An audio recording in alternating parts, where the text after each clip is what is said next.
Hey there, oil rig nation. My name is Zeke Freak, and I've just proclaimed myself king of the sovereign oil rig. Joining me today, my usual cohorts, Kevin, the court treasurer, and Saradin, head chef. And together, we're going to secede from the Union. Welcome to the Bakagaijin Look, I'm already having trouble counting all this money. Why are we seceding from the Union at the same time?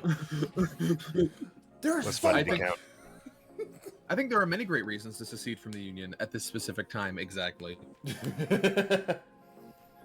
And with our surplus of seagulls, we'll be unstoppable. But the birds work for the bourgeoisie. No, birds aren't real. Birds aren't real. Right. And they work for the bourgeoisie.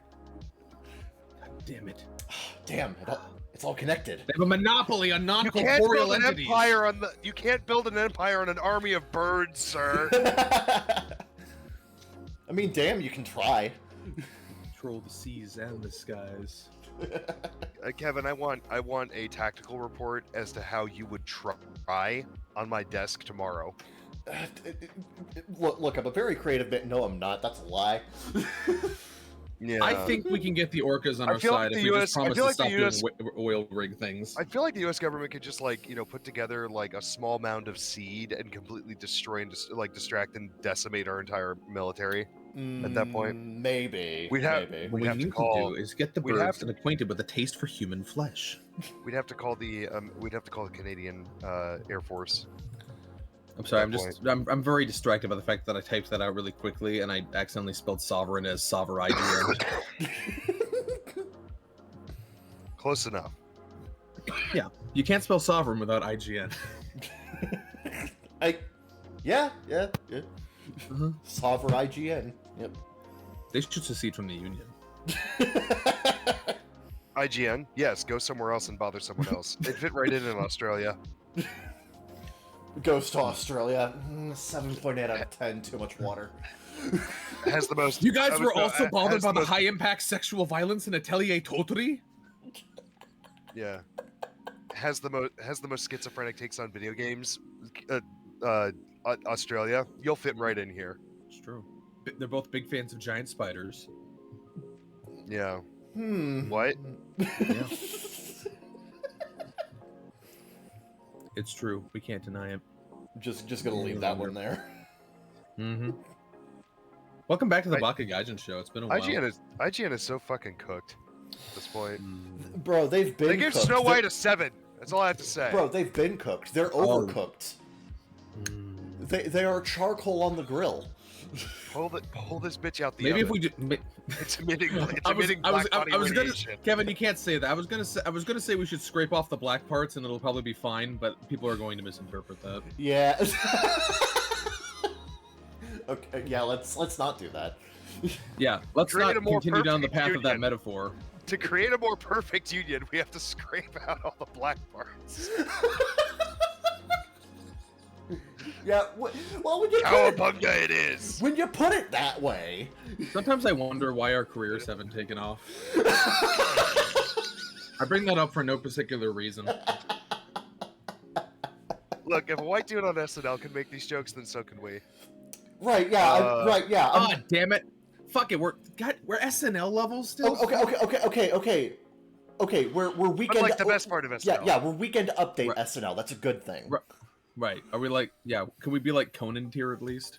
Could we not? Could we actually have talent? I don't want to get into this. Hey, I like Colin Jost and Michael Shea. Okay, all right. Oh, okay. So no. Colin. I thought you said Conan. I thought you said I didn't. No. He said Conan. No, I said Conan. Oh. Yeah. Oh. Which Conan? What do you mean, which Conan? I don't know. You could be a fan of Case Closed.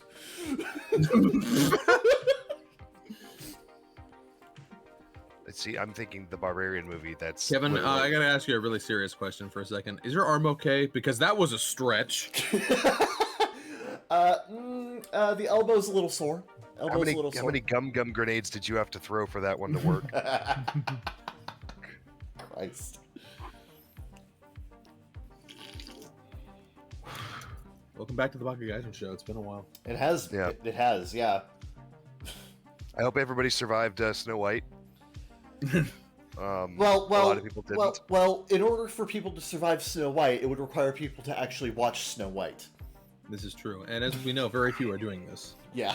I hear that if you just walk by a theater that's showing it, like, there's a chance that you might just die, like, from the radiation. Oh, is that why I saw someone passed out in front of the theater when we watched Princess Mononoke 2 days ago? Oh. Yeah. They were dying of radiation poisoning. It's worse than cesium.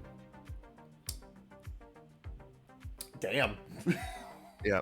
Has there ever been a more astroturfed actress than Gal Gadot? Also, I don't like calling her actress. That made me I want to throw up in my mouth a little bit.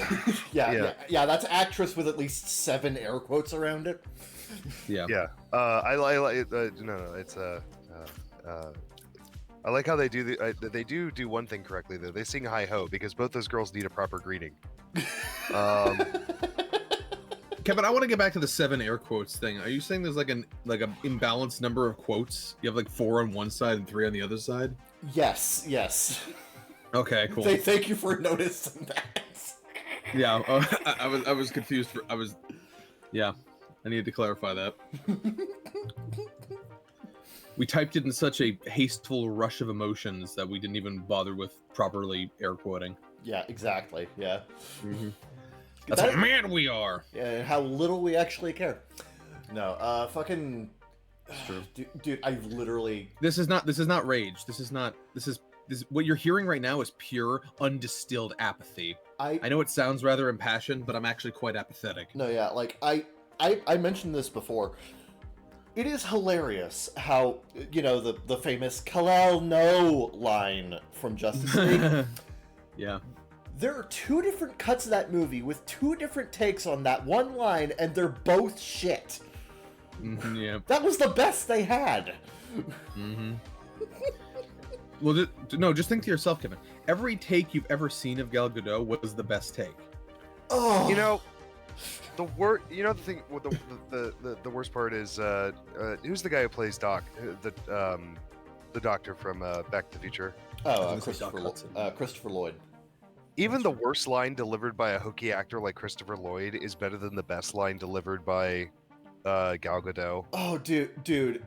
That just reminds me of... I was frozen today! Is still better than like 90% of anything she can produce.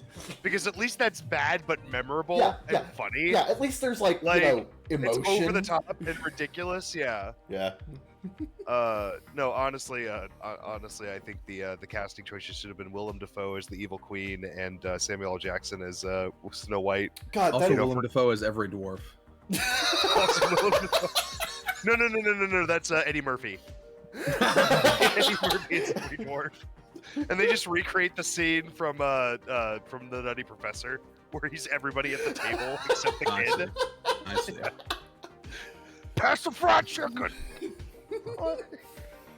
Okay. Also gotta clean out a colon. Okay. Maybe that might actually be a bad idea because that would require a black man to sing "Whistle While You Work." Damn, Sheridan, you're on fire with the casual racism today. It's just in my blood, man. It just comes out naturally. Yeah. Pure talent. Yeah. Pure talent, pure racism. Together at last. Well, I mean, the leaderboards for days and days. Anyway. We've been doing stuff. Yes, we have. One of us went out. Did anything? You were out of the country. You weren't even in the contiguous United. You weren't even in the United States. Forget contiguous. Is that unusual? I mean, you only do it 3 times a year. Oh, I forgot. How many episodes did we do with them? Like 4? I forget. Oh God, yeah.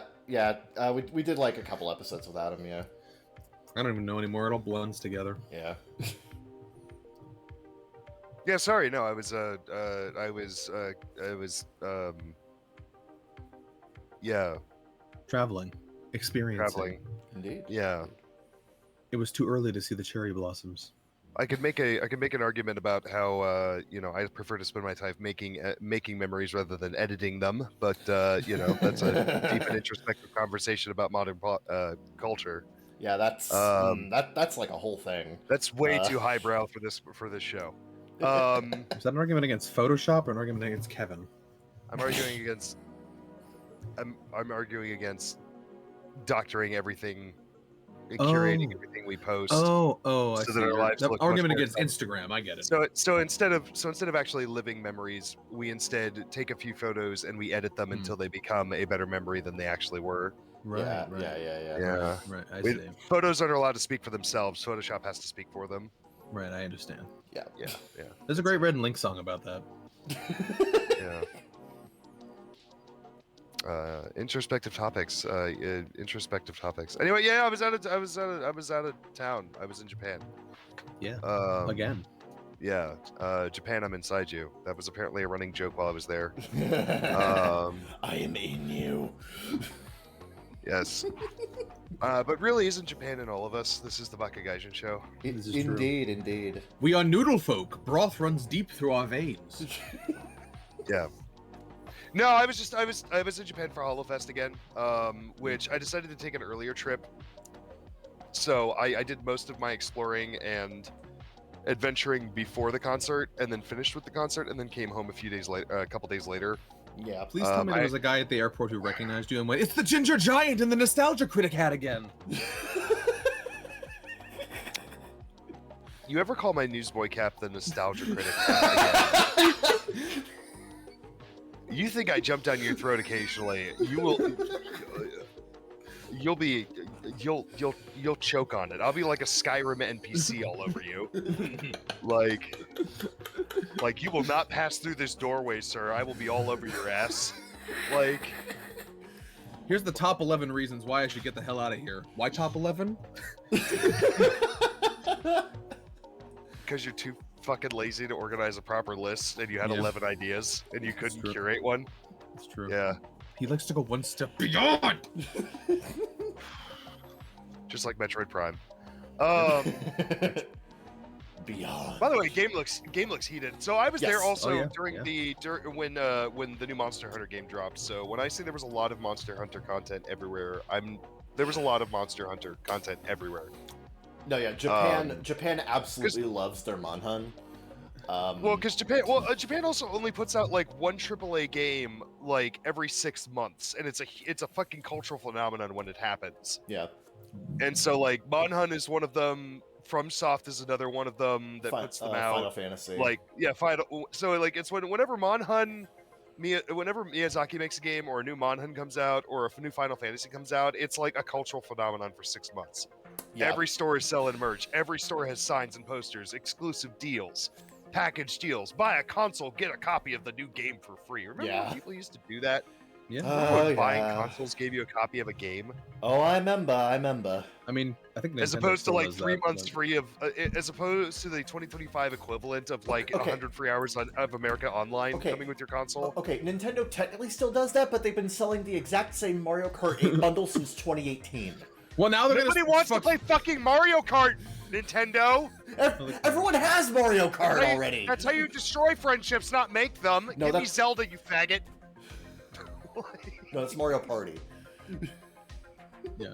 No, Mario Kart destroys friendships too. All it takes is one blue shell.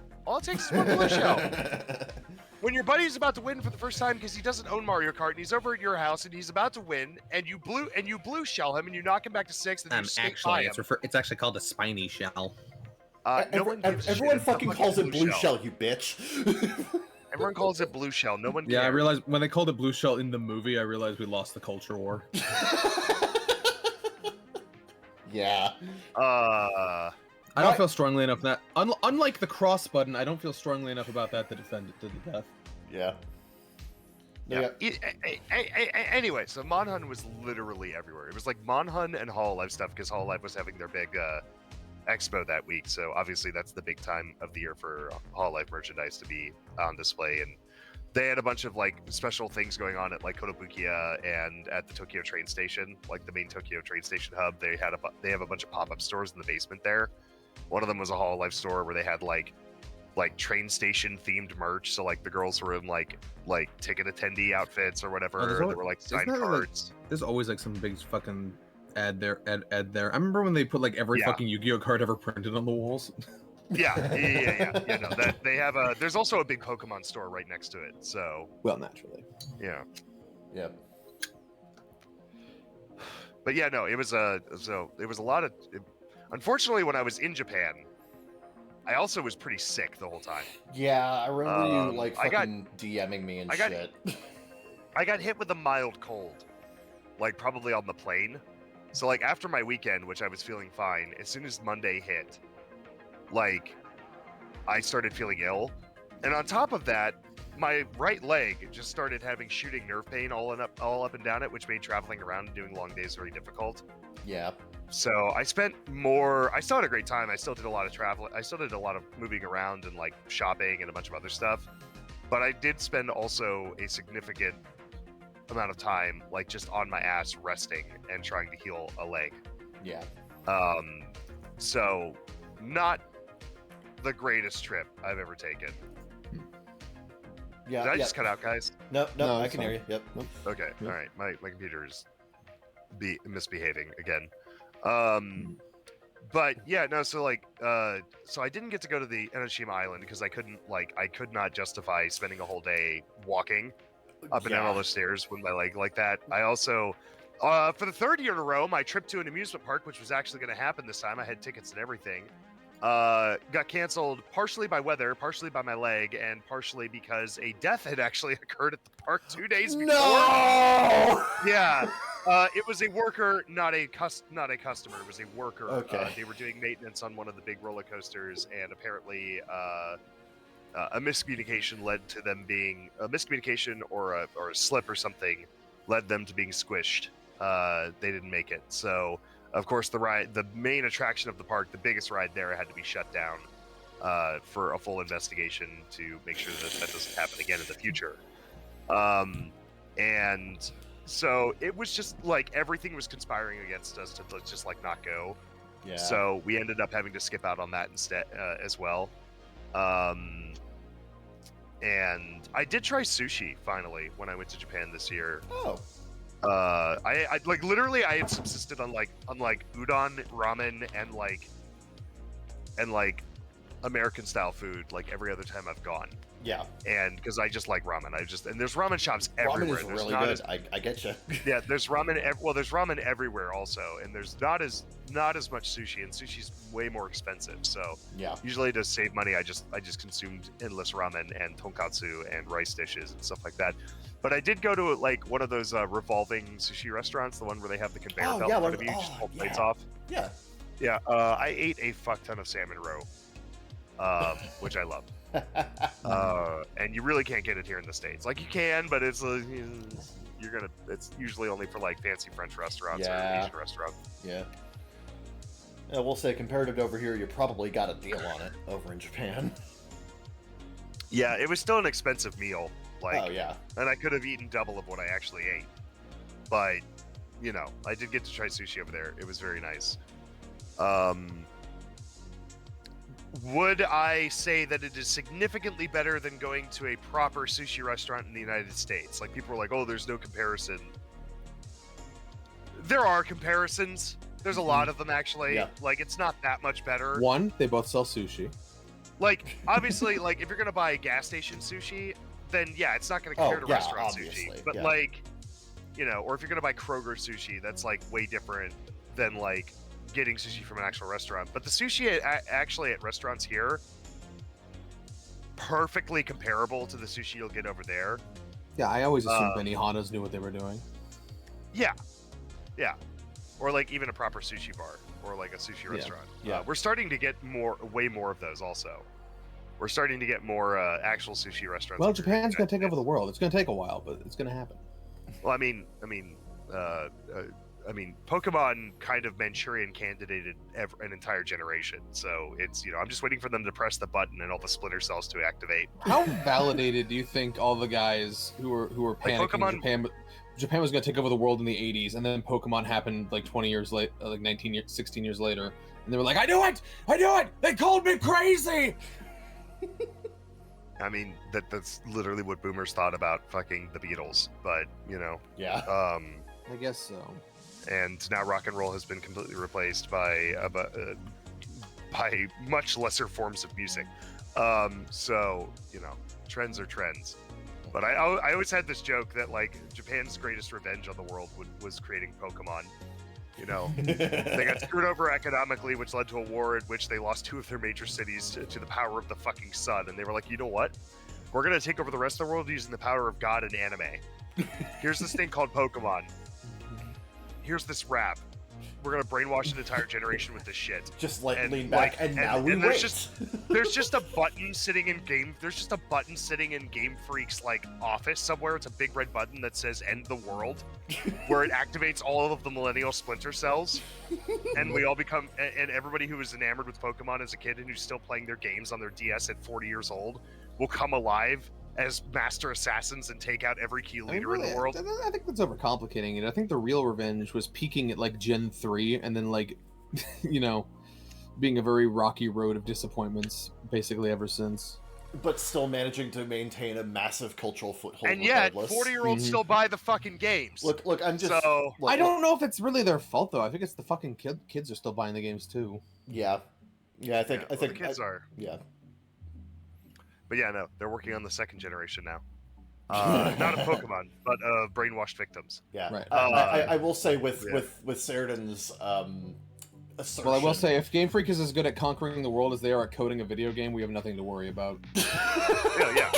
Absolute incompetence. Okay. I was going to say, Yeah. Considering that I literally have Charmander in my fucking name. Yeah, but that's Gen 1. That's heated. That's goated. Like, yeah. Everything in Gen 1 was perfect. Yeah. Gen like, as soon as they hit the ice cream cone and chandelier Pokemons, I was done. You shut your mouth. Brand defending. I see the brainwashing is working great. I like Gen 5. It's the last time I felt joy with this fucking franchise. Yeah, Gen 5 is actually pretty good. Yeah. Ice cream cone and chandelier Pokemon. That's all I have to say. But the games are good. The games are like they're really running good. out of ideas. Also, the chandelier was Gen 4. But yeah. Yeah. Okay, but but I hear that. I raise you Klefki. Smash. They're just fucking keys. Smash. Oh my god. Just the fucking keys. People literally got you to buy a game by jingling keys in front of you. Jesus Christ. The brainwashing is deep. Oh god. But yeah, no, HoloFest was awesome. I love interacting with all the Japanese guys there. I actually got interviewed. I retweeted a long time ago on my Twitter, but like I got interviewed by like a Japanese guy who like runs a YouTube channel. And he was wanting to talk to a lot of the Kage-Nikis who were there and ask them like, you know, what their experience with HoloLife's been like and why they got into it and why, you know, what HoloFest is like, what Japan's like to them, like from a foreigner's perspective. Yeah. So I'm you know, so I got interviewed by them. There was a Finnish guy with me too who was also who was also a KFB who got interviewed as well, and so we both give interviews. Yeah, that was I saw that. That was a fun video. Yeah, I talk too much, but you know that's kind of what it has to be. Well, it's part of being interviewed. You talk back. Yeah. But that was fun, and then I just like was walking down, and I had like my orange chef jacket on. I had my colors on. Yeah. And there were just a bunch of Japanese guys who were walking up to me like, "Oh, you're KFB." Oh, KFB. I was like, oh. and I was like, "Yeah." And they just like they were like, "Whoa!" And they started handing me like free QR shit, and I was like, "I don't have anything to trade." And they're like, "No, that's okay. Take it. I don't want it." I was like, "Okay." That's awesome. Yeah. Just got a bunch of free Kiara shit while you were there. Yeah, no, I definitely spent too much money while I was in Japan, but I had a great time. I kind of made up for the lack of being able to go adventuring too much by just like diving into consumerism. It was great. Yeah.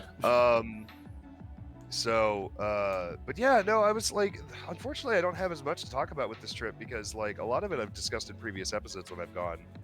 Yeah. And I didn't really get to go to the island. I didn't get to go to the amusement park. I missed out on my opportunity to buy a Tokyo Giants ticket. Like all of the big Yeah. plans I'd had that I wanted to do, like just kind of fell through. But so two of the weirdest things that happened to me on this trip. First of all, there was, well, I'll tell the one. One little tangent, anecdote, whatever you want to call it, I have about this trip was the first hotel I stayed at was called it was called the Kangaroo Hotel. It was just a little business class hotel, Yeah. and it had a shared bathroom space. So like your room didn't have a bathroom in it. It was literally a bed, a TV, and a very small desk, like a school desk size desk. Yeah. And that was it. And you had to like the shower and the sinks in the bathroom were all communal, which wasn't a problem. But the guy next to me, who was like a Japanese businessman, got up 2 mornings in a row, and would go take a shower and would go brush his teeth. He would get up a little earlier than me, and by the time he got to brushing his teeth, he would be singing, which isn't unusual. A lot of guys like to sing in the shower, the bathroom, whatever. That's part of their morning routine. What he was singing was the weird part. He would have his phone, and on his phone, he would be playing recordings of like Mariah Carey belting out the U.S. national anthem. And he would sing along with this. A Japanese guy. Every, like 2 mornings in a row. And it took every fiber of my self-control not to burst out laughing. Oh, At this guy. Can you see? Like literally that. Literally. And it was so weird. Just I was hearing like, this what fucking- is going on? Just hearing Like, this fucking mid-40s Japanese businessman belting the national anthem a la Mariah Carey at your hotel. I was like, what funny farm did I check into? Like, what the fuck? Oh, that's He great. was a cool guy though. Like, I had no problems with him, but it was just like, it just made me laugh every morning. It just made me laugh for 2 of the mornings I stayed there. And then I ended up splitting a house with 16 other people. It was a 3-story home. It was a 3-story like flat or apartment or whatever you want to call it. But each floor had a kitchen and then a bunch of bed space laid out. And so we all split that. Yeah.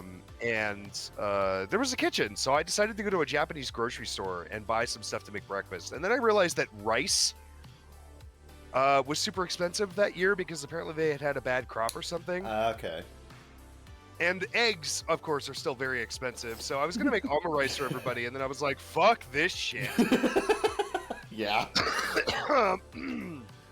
So instead, I just went for French toast, which required 1 pack of 6 eggs, and a bunch of packs of bread, and some nutmeg, and some cinnamon, and they don't really do maple syrup over there. So I couldn't find maple syrup at the grocery. You can get it if you go to like McDonald's and get hotcakes, but that's like McDonald's stock line that provides that, not But maple syrup is relatively hard to find in Japan.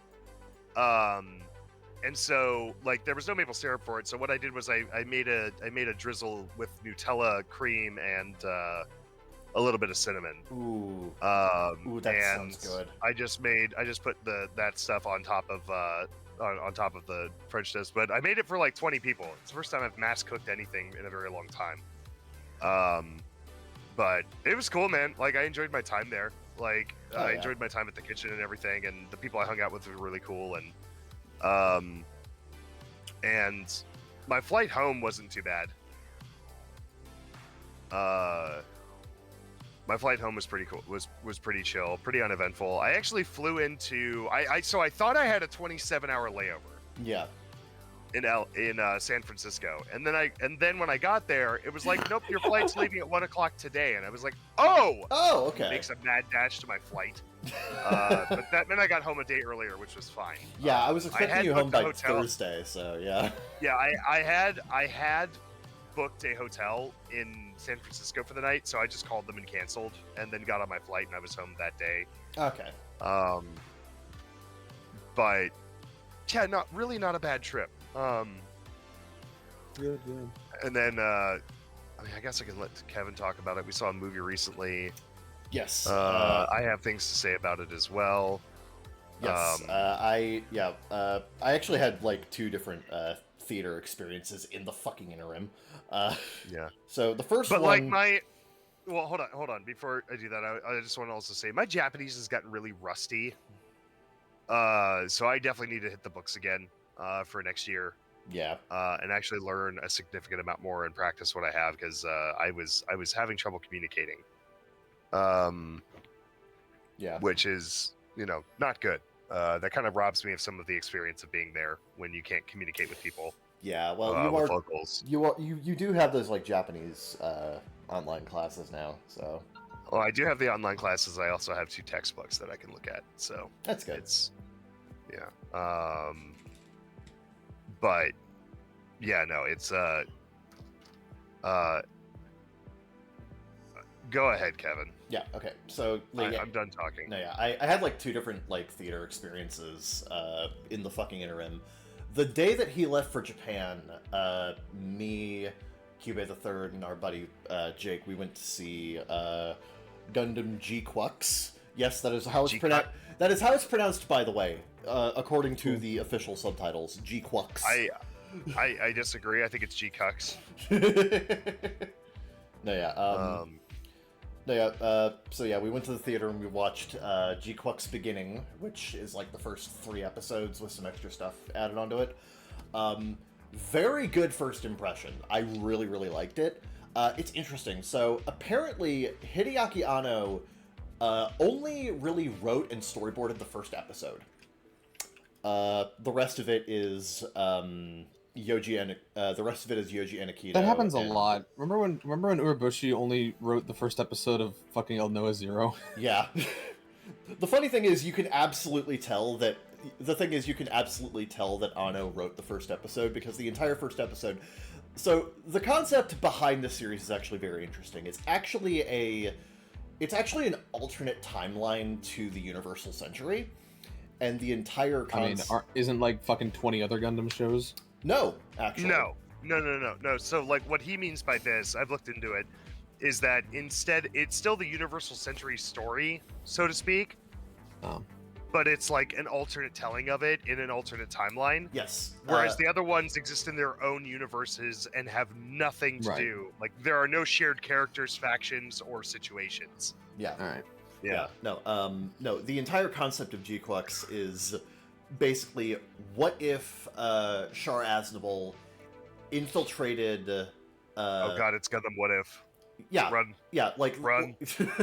No, the backstory of the series begins with what if Char Aznable infiltrated. Did Meth and his Gundam did too? Sorry, go ahead. Shut the fuck up! Sorry. No.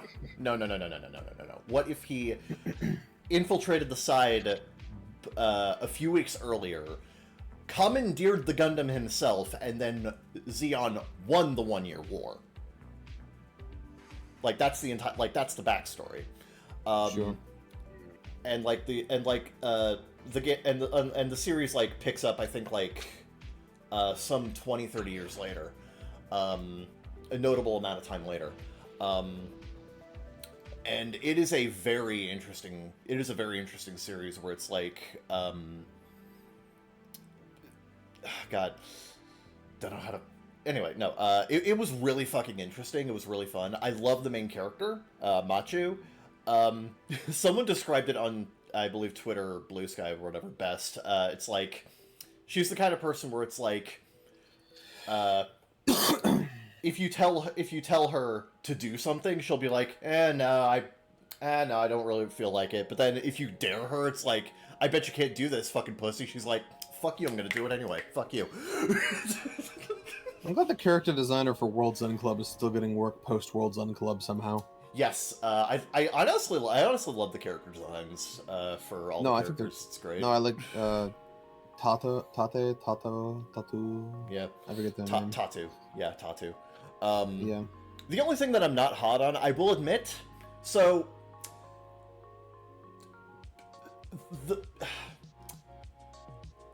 I'm admittedly not hot on the mecha designs. I will say that. I feel like they are far too busy.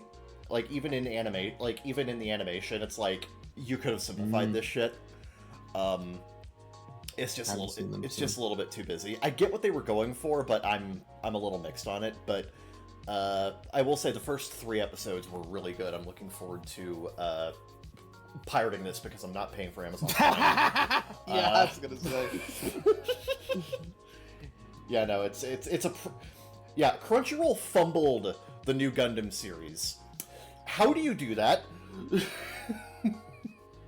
It's so Amazon's place in this market is so fucking weird right now, because they're not going full anime strike anymore, but every now and again they'll just snipe something completely fucking random. Yeah, like just snipe a major license. Yeah, but it's like weird major licenses though. It's like not like mainstream ones. It's like weird. It's like kind of like big but niche ones. Like they'll snipe like Psycho Pass season 3, like a or fucking thing, yeah. or a new Gundam or something. It's so weird. So I don't understand their strategy. I don't know, but it's working, I guess. Their strategy is probably fueled by some accountant in the room saying, "This anime did big numbers. Let's get the 3rd season," or this franchise does big numbers. Let's get. But you'd think they'd be doing more if that was the case. It's the restraint that confuses me. They probably have a budget of how much they're allowed to like allocate to like anime. Because remember, making shitty Rings of Power seasons is very expensive. Yeah.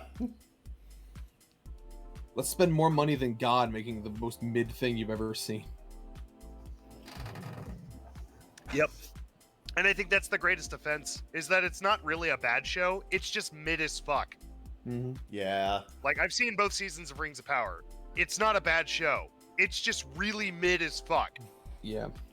And it's like, yeah, you know, for what they were doing and what they were allowed to work with, it's really not awful. It's contiguous. Like, the story makes sense. It's contiguous. The characters are, other than the main character, other than Galadriel herself, the most of the characters are very, are likable or interesting or at least fun. It's just mid. It's middling. Yeah. Middle Earth, despite its name, should never be middling. Yes, no. That is like really putting the Middle Earth into Mid Earth. Amazon really putting the mid in Middle Earth.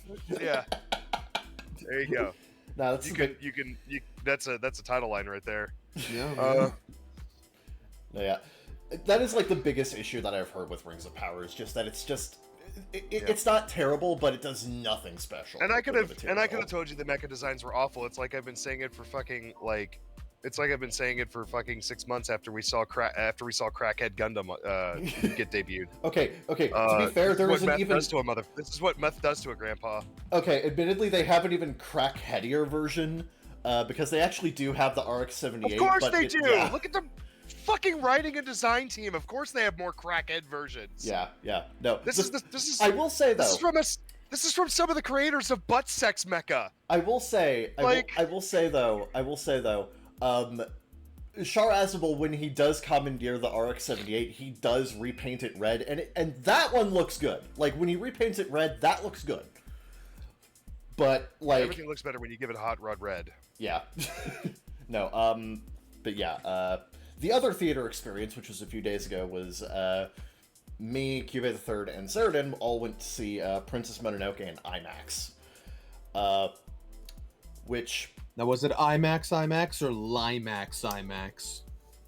It is an IMAX compliant screen. I'm not doing this. I'm not doing this. Okay, so it was Limax. Got it. So, God, do I really have to go through the whole fucking spiel again? There are 3 tiers of IMAX, sir. Yeah, and only one of them is valid.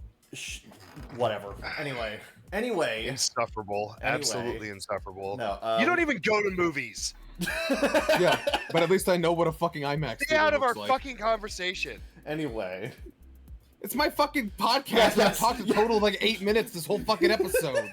Fuck you. Yes, stay out of our conversation on your podcast, on your channel. What am I here for?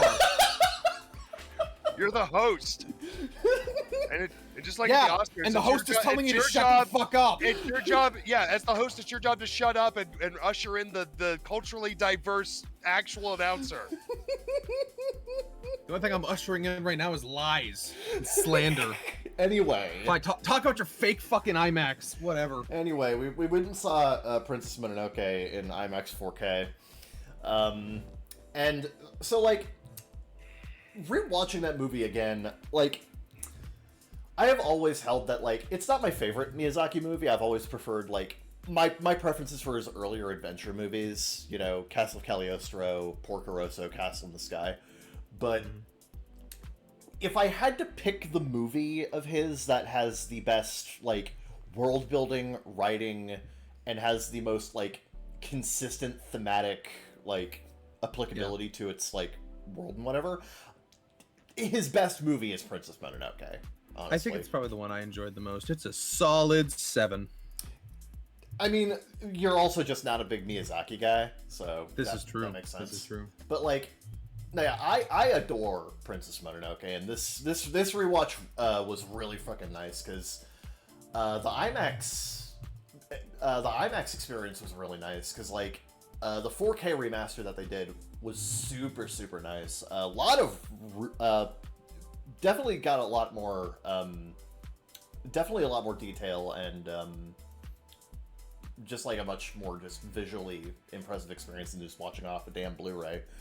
But also the audio experience was great because there were some really nice points where the surround system kicked in, and it was just far more immersive than I was honestly anticipating. I've never been to an IMAX screening of anything before, so And you still haven't. shut up. And I had a really good time with this.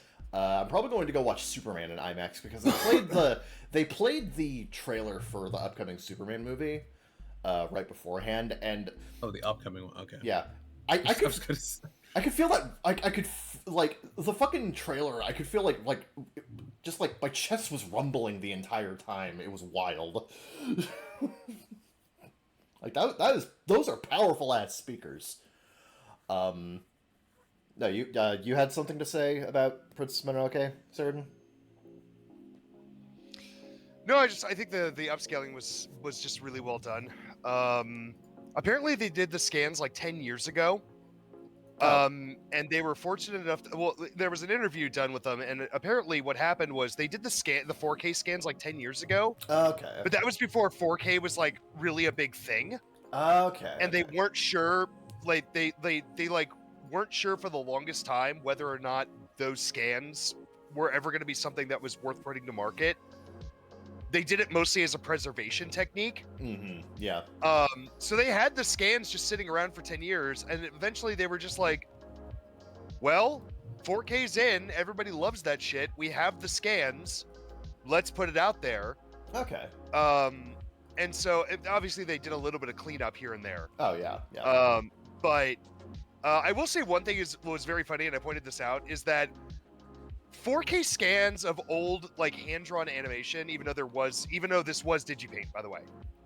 Mononoke did use Digipaint. It was also their first outing in using 3D CG as an inclusion in their films. No. I know that it used CG, but I actually did look it up.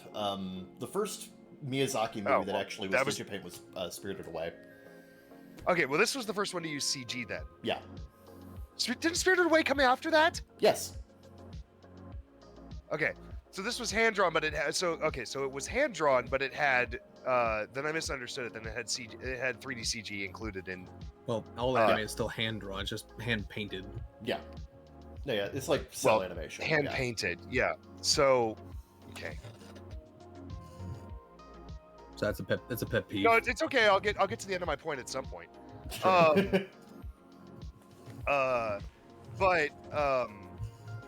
this was the first film where they actually embraced and utilized CG, which before Miyazaki was very much against. Yeah.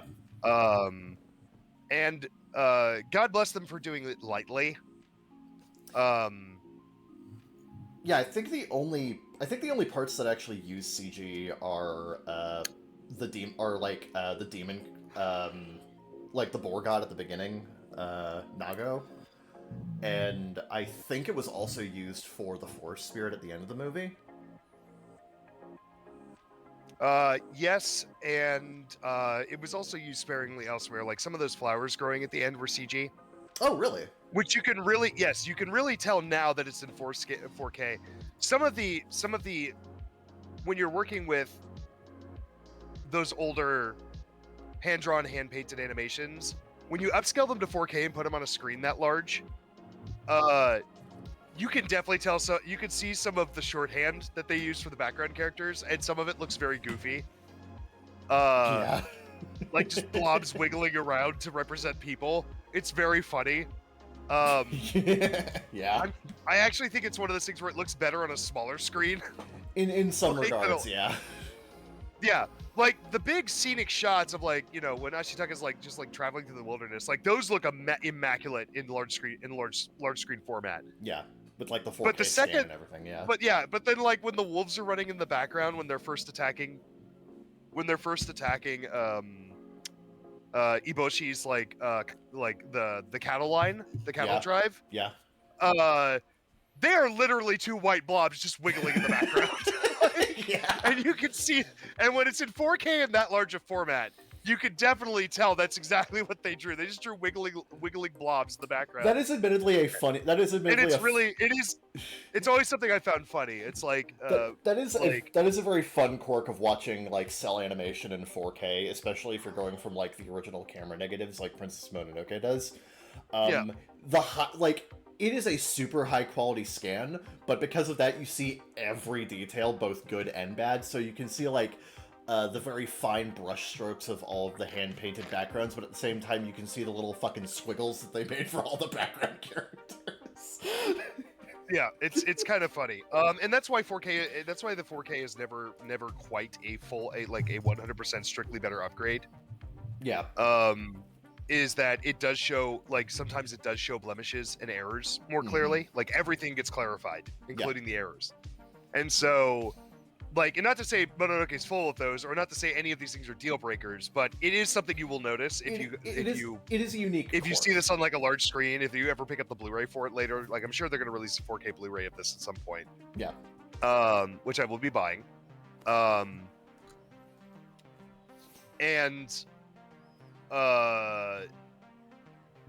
But like that's one of the funny things you'll notice. I like how the original marketing, the US marketing for the DVD release of, or for like the tape release, DVD release of like Princess Mononoke, there's like a line on there from like, I forget if it was forget if it was Siskel who said it, but he called it the Star Wars of animated features, and I'm like, please, this has way more depth. Like I was like, please, this has way more depth. And far more relevant, and has aged better, and has far more relevant. I don't know if I'd say aged better, but I will say it has more applicable social commentary to modern day. That's exactly what I mean. It's like it's got a message that's fairly timeless in it. And no fault of the original film's fault, but Star Wars has not aged as a franchise very well in recent times. I think a lot of that is just down to Disney's mismanagement, but that's a whole other conversation. Yeah, we're not getting into that. But I'm just saying, like, you know, nobody's made Princess Mononoke 2 where like Ashitaka's black, okay? Like no one's taken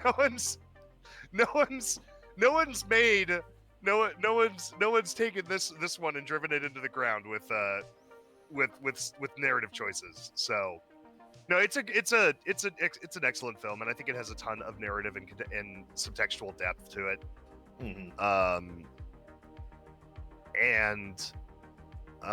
It's my favorite of his films for a reason. Yeah. Like, I'm not gonna lie, I'm also not a huge Miyazaki fan.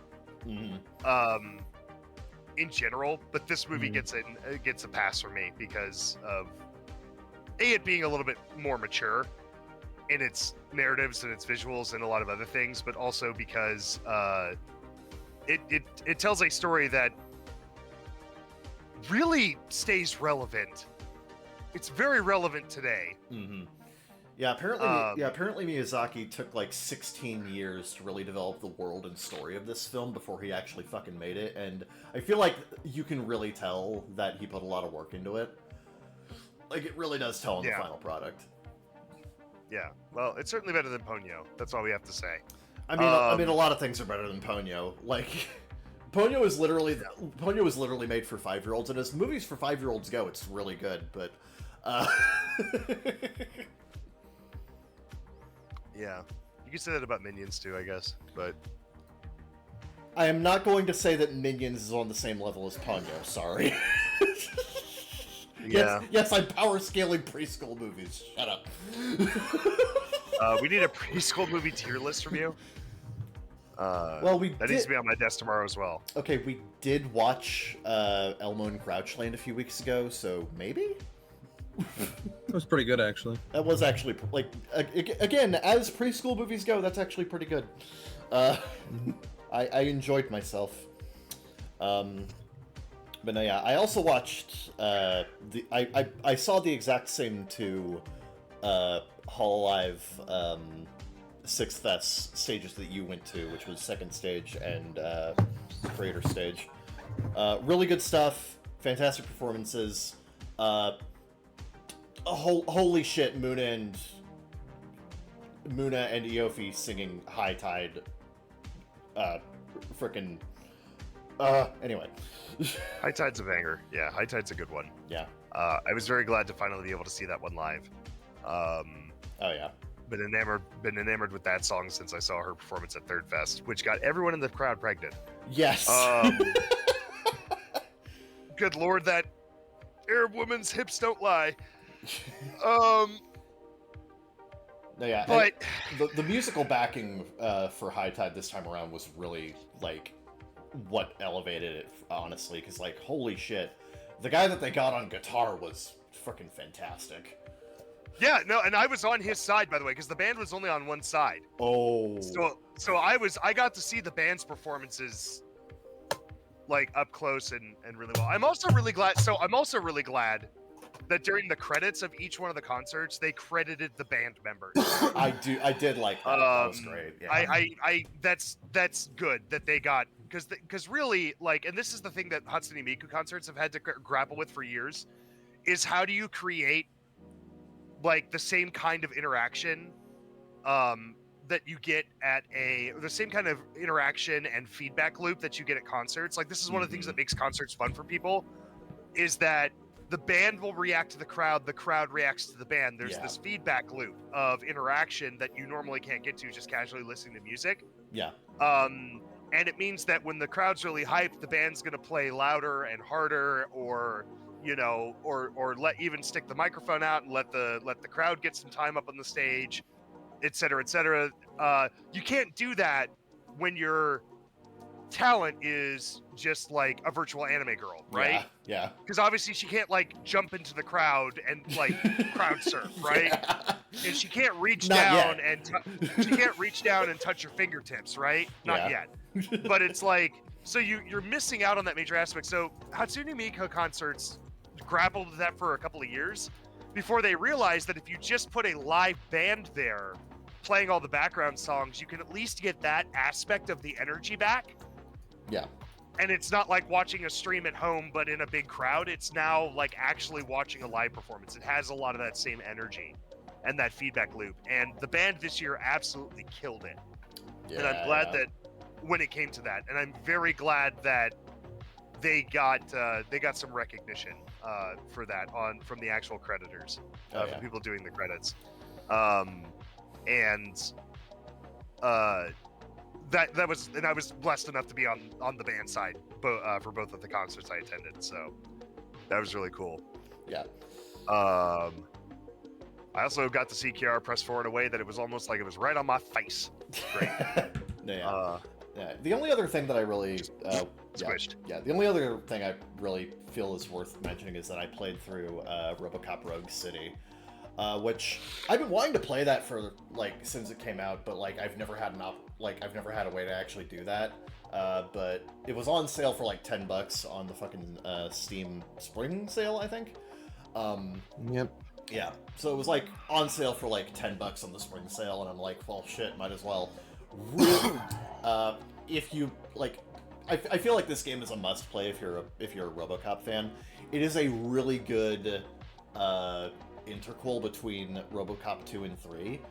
I love the gunplay is really fun. So like a lot of early review, it's really funny. Early reviews tended to dog this game for being like slow and for being like slow and clunky, and I'm like, you're playing RoboCop. That's how he moves. It's like, honestly, I didn't actually have a problem with the pace of the game. I thought it was actually very fun. The focus isn't really necessarily on fast-paced gunplay, it's more so on the feeling of being a giant, unstoppable tank against, like, a bunch of different, frickin' mooks that you just, like, shoot with your gun and just throw across the room and just bash their heads in with TVs and shit. No, RoboCop Rogue City is a really, really fun game. I'm actually gonna... After I'm done playing a couple other games, I'm gonna actually do a New Game Plus on that one, because there's some stuff that apparently you can do in New Game Plus that you can't do on a first playthrough. So, love that game. Looking forward to playing Terminator Resistance, which is their previous game. Anyway, I'm sorry I spent so fucking long talking about all that shit, Zeke. What have you been doing? Right. So I got to warm my fucking vocal cords up again. Yeah.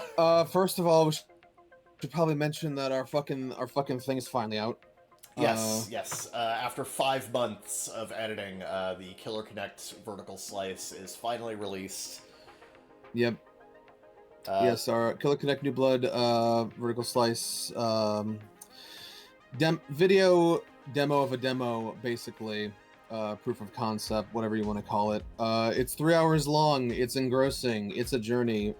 If you have any interest in visual novels, please check it out. It's an urban fantasy, black comedy, romance series. Very evocative of shonen manga, light novels of the 2000s from which we grew up. So Yeah. please check that out. We're actively recruiting for it. So share it around. Fucking, if you have any applicable skills, bakagaijinshow@gmail.com. That's the gist of it. It's out. Go see it. I'm gonna go back to fucking actually writing now. I wanted to get a third script sequence out this month, but the fucking finishing the vertical slice took all my attention. Yeah. Yeah, like we did a lot of work, like just wrapping up the last couple of sequences over the last like 2.5 weeks. Yeah. Which was a lot of work, admittedly, but thankfully it's out now. I'm very proud with how the final product turned out. No, I think it's great. Yeah. Yeah. Yeah, I think it's great now. I'm going to be posting that around, trying to get any appropriate eyes on that recruit positions, because I think we've kind of hit the ceiling of what we can do by ourselves. Yeah. So yeah. I'm gonna push it some other places too. So yeah, that's the thing about visual novels. They need art and they do fucking music and other shit, actors. Now, we're recruiting for basically everything that's not writing, because I'm writing. So yeah, and again, all detail in the pamphlet in the description. Yeah.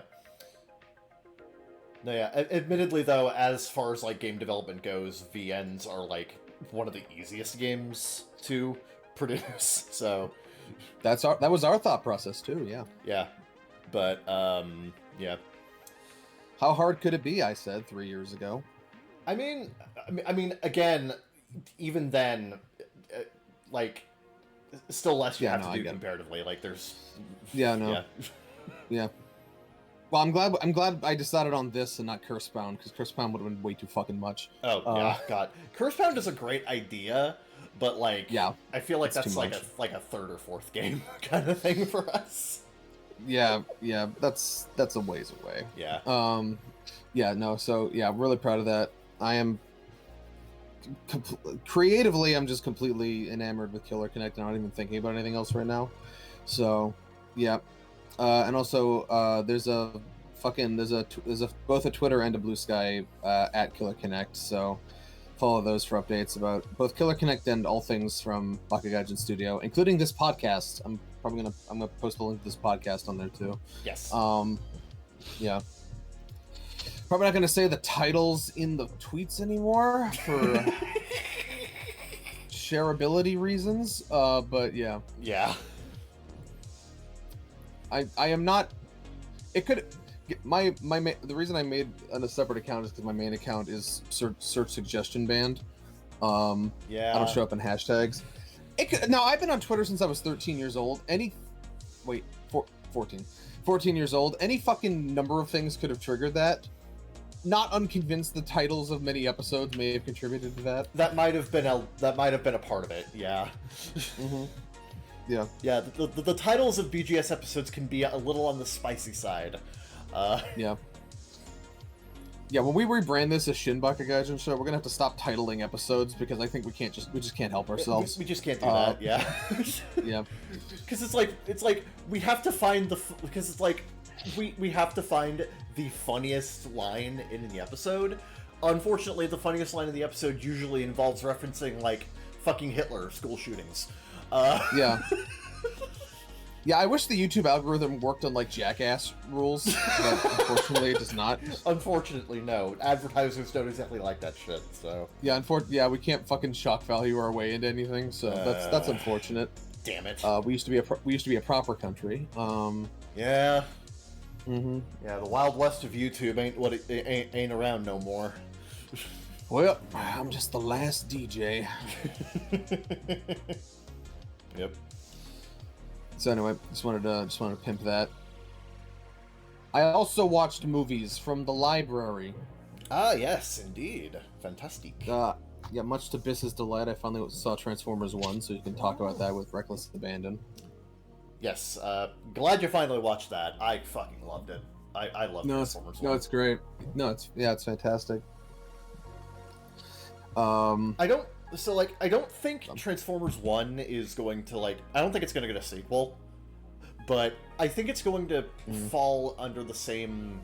I think it's actually going to have a similar impact as, the original Transformers movie, where it bombs in theaters, but over time it influences more media. Because, Possibly. I can absolutely tell you right now, there are going to be future incarnations of Megatron that take cues from D16. Yeah. Yeah. Yeah, At the very least. At the very least. I think so. Yeah, I would say that. That's unfortunate because the to be fair, I don't think it needs a sequel because it is just kind of a mythos and origin, but yeah, it would have been nice. Yeah, no, it was really good. Fantastic, very authentic, very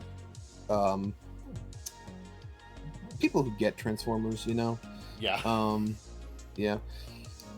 I think the only things I can really say bad about it are that,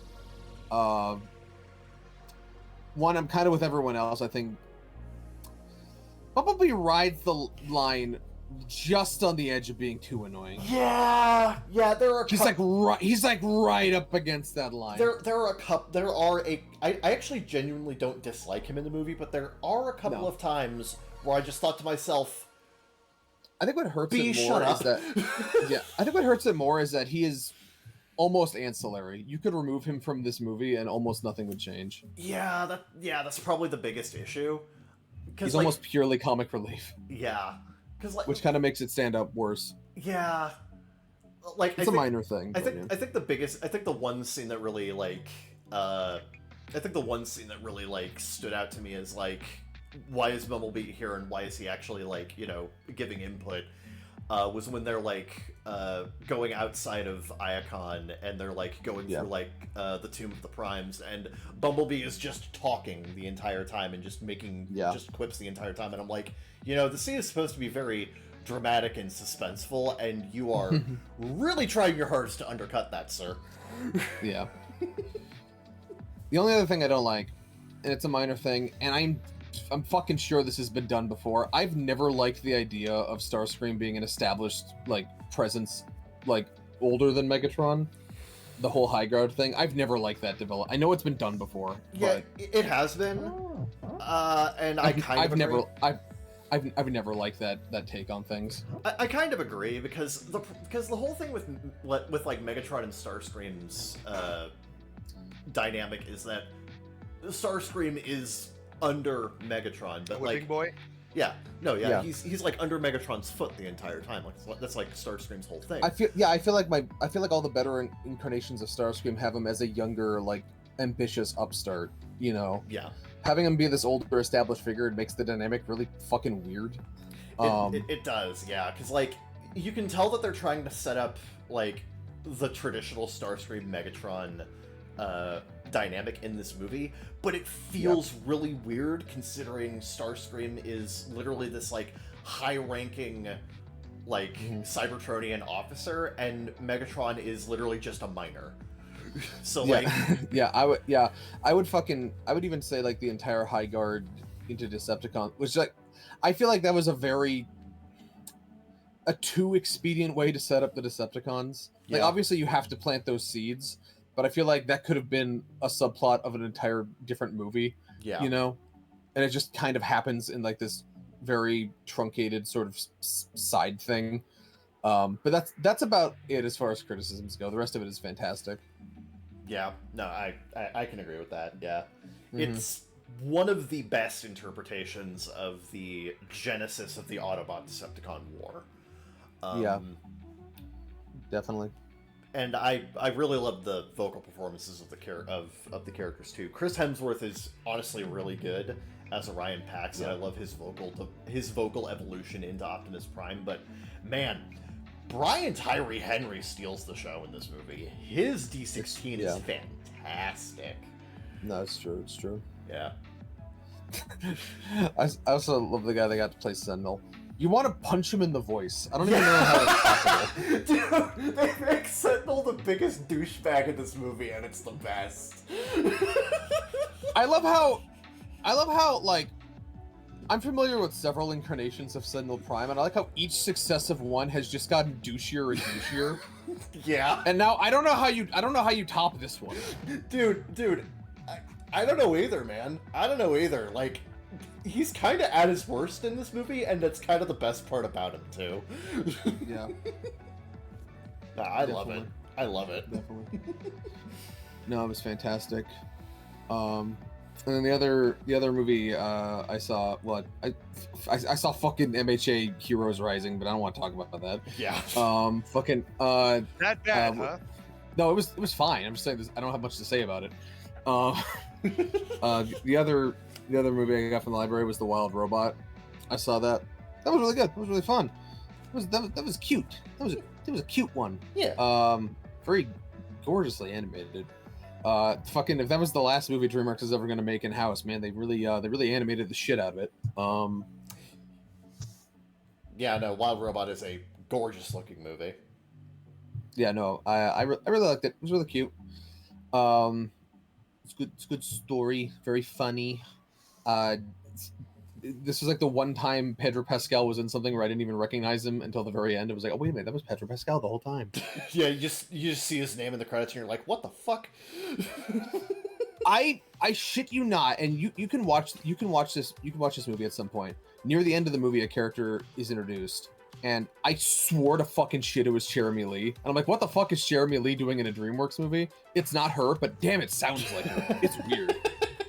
Yeah. That was weird.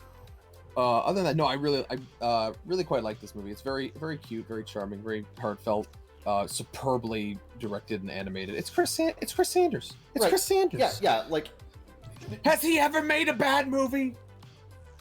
I don't think so. No. No. Maybe not. Yeah. No. Yeah. No. But he is currently having his legacy tarnished by shitty live action remakes. So he's reached that stage. Oh god, yeah, he's got both Lilo and Stitch and How to Train Your Dragon coming out this year. Fuck. Oh fuck! I forgot about that Oh god. What did he What the fuck? What did Chris what did he do to deserve this? What the fuck?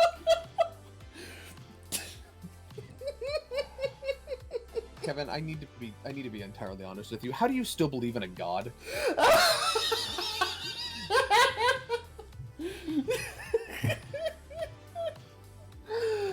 It hurts on the inside. Yeah. Anyway, yeah, bad year to be Chris Sanders, I guess. Also bad year to be Christian. Apparently. Speaking of, I saw a trailer for the How to Train Your Dragon. The thing about it is, it doesn't look bad. But I just have to ask why. It looks soulless. It is the same movie as the original. It's just with worse color grading. I'm still on about that. Yeah, it's just more brown. It's just browner. I got so pissed off when I saw that first teaser. I was like, I'm gonna correct the colors myself. Fuck you. So like the thing about it is like, okay, that's fine. The color grading aside, they still captured a lot of the same visual aesthetic. Even the I don't know how the fuck they found that actor that plays the fat kid, but he's dead on. He's dead on a cartoon character. Yeah. Like. Immaculate casting, visual style on point. I'm not unconvinced like, that's not an AI generated person. But that's just like, but seriously, I'm just like, that's kind of the thing is like, why? Like, if you were just gonna make the same movie, that's really the crux of all of it. Is that even when they do it quote unquote right or when it's quote unquote accurate, you just end up scratching your head like, why? We have good movie. It's right there. Yeah. It has existed for a long time. Watch Good Time. Yeah, like there's no from what I can see, it's literally just the same fucking movie. Like every single shot, every single joke in the trailer is from the original movie. Yeah, it's just weird to me. Like you could have literally just re-released the original in 3D IMAX or whatever, and people would jizz themselves to death.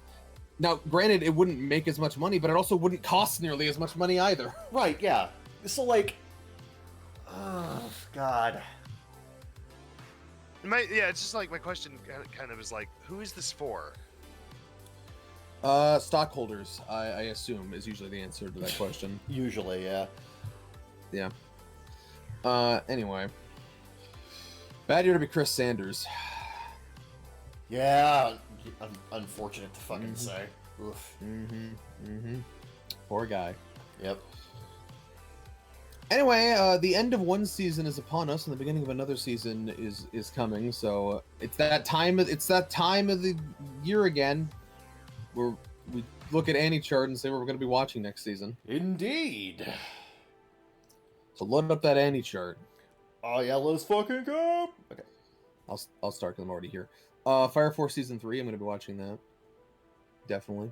Oh yeah. I was gonna rewatch the first 2 seasons, and then I thought, no, I'm gonna raw dog it. Actually, I'm gonna I don't have time for that. MHA Vigilantes. I remember I read like the first like 40-ish chapters of the manga, and I enjoyed it, so I'm definitely gonna watch Vigilantes.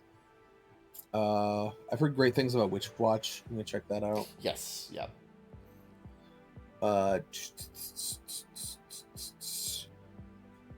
I mean, if you're raving about it, I might check out G-Quux. I don't know. Depends on how. Depends on the efficacy of the websites in which you pirate it, I suppose. Yeah, yeah. Now, I'm actually excited for Feel's adaptation of Summer Pockets because according to leaks, it's actually 2 cores, uninterrupted. Oh, and nice. The other key viz has stuff from Reflection Blue in it, so they may Studio Feel may actually give us a great key adaptation for once. Oh God, finally! Especially consider, like, I actually think 2 cores is probably about enough for that because Summer Pockets is a really unconventional common route that's actually pretty short. So, I think this could be good. I think this could be the one. I hope it is. I'm definitely going to be checking it out. I'm going to lean on you to tell me whether or not it is a good adaptation. I never finished Summer Pockets, but I'll definitely have a vague idea. Yeah. For me, I'm also gonna be I'm gonna be checking out Lazarus, which is that new freaking Shinichiro Watanabe joint. Have you not been disappointed by him enough? Look, man, I'm holding out hope that he will make another anime as good as Samurai Champloo.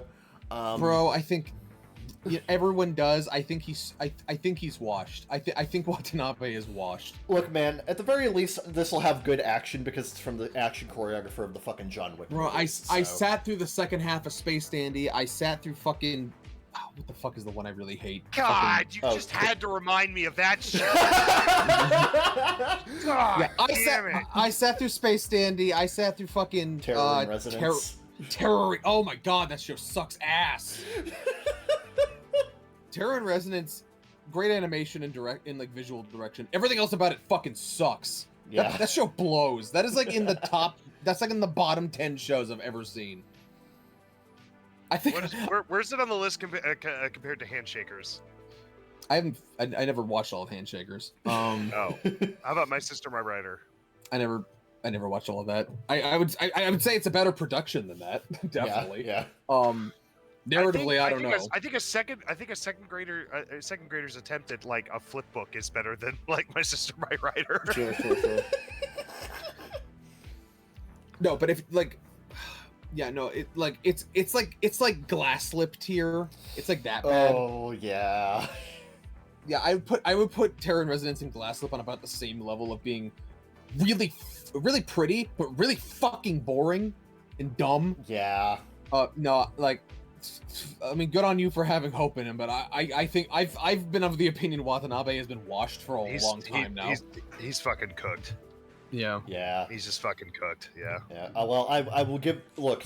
If this fails, then I will finally just say I'm done here. Because if you can't even do a good show with the fucking John Wick guys, then what are you even doing with your life? No.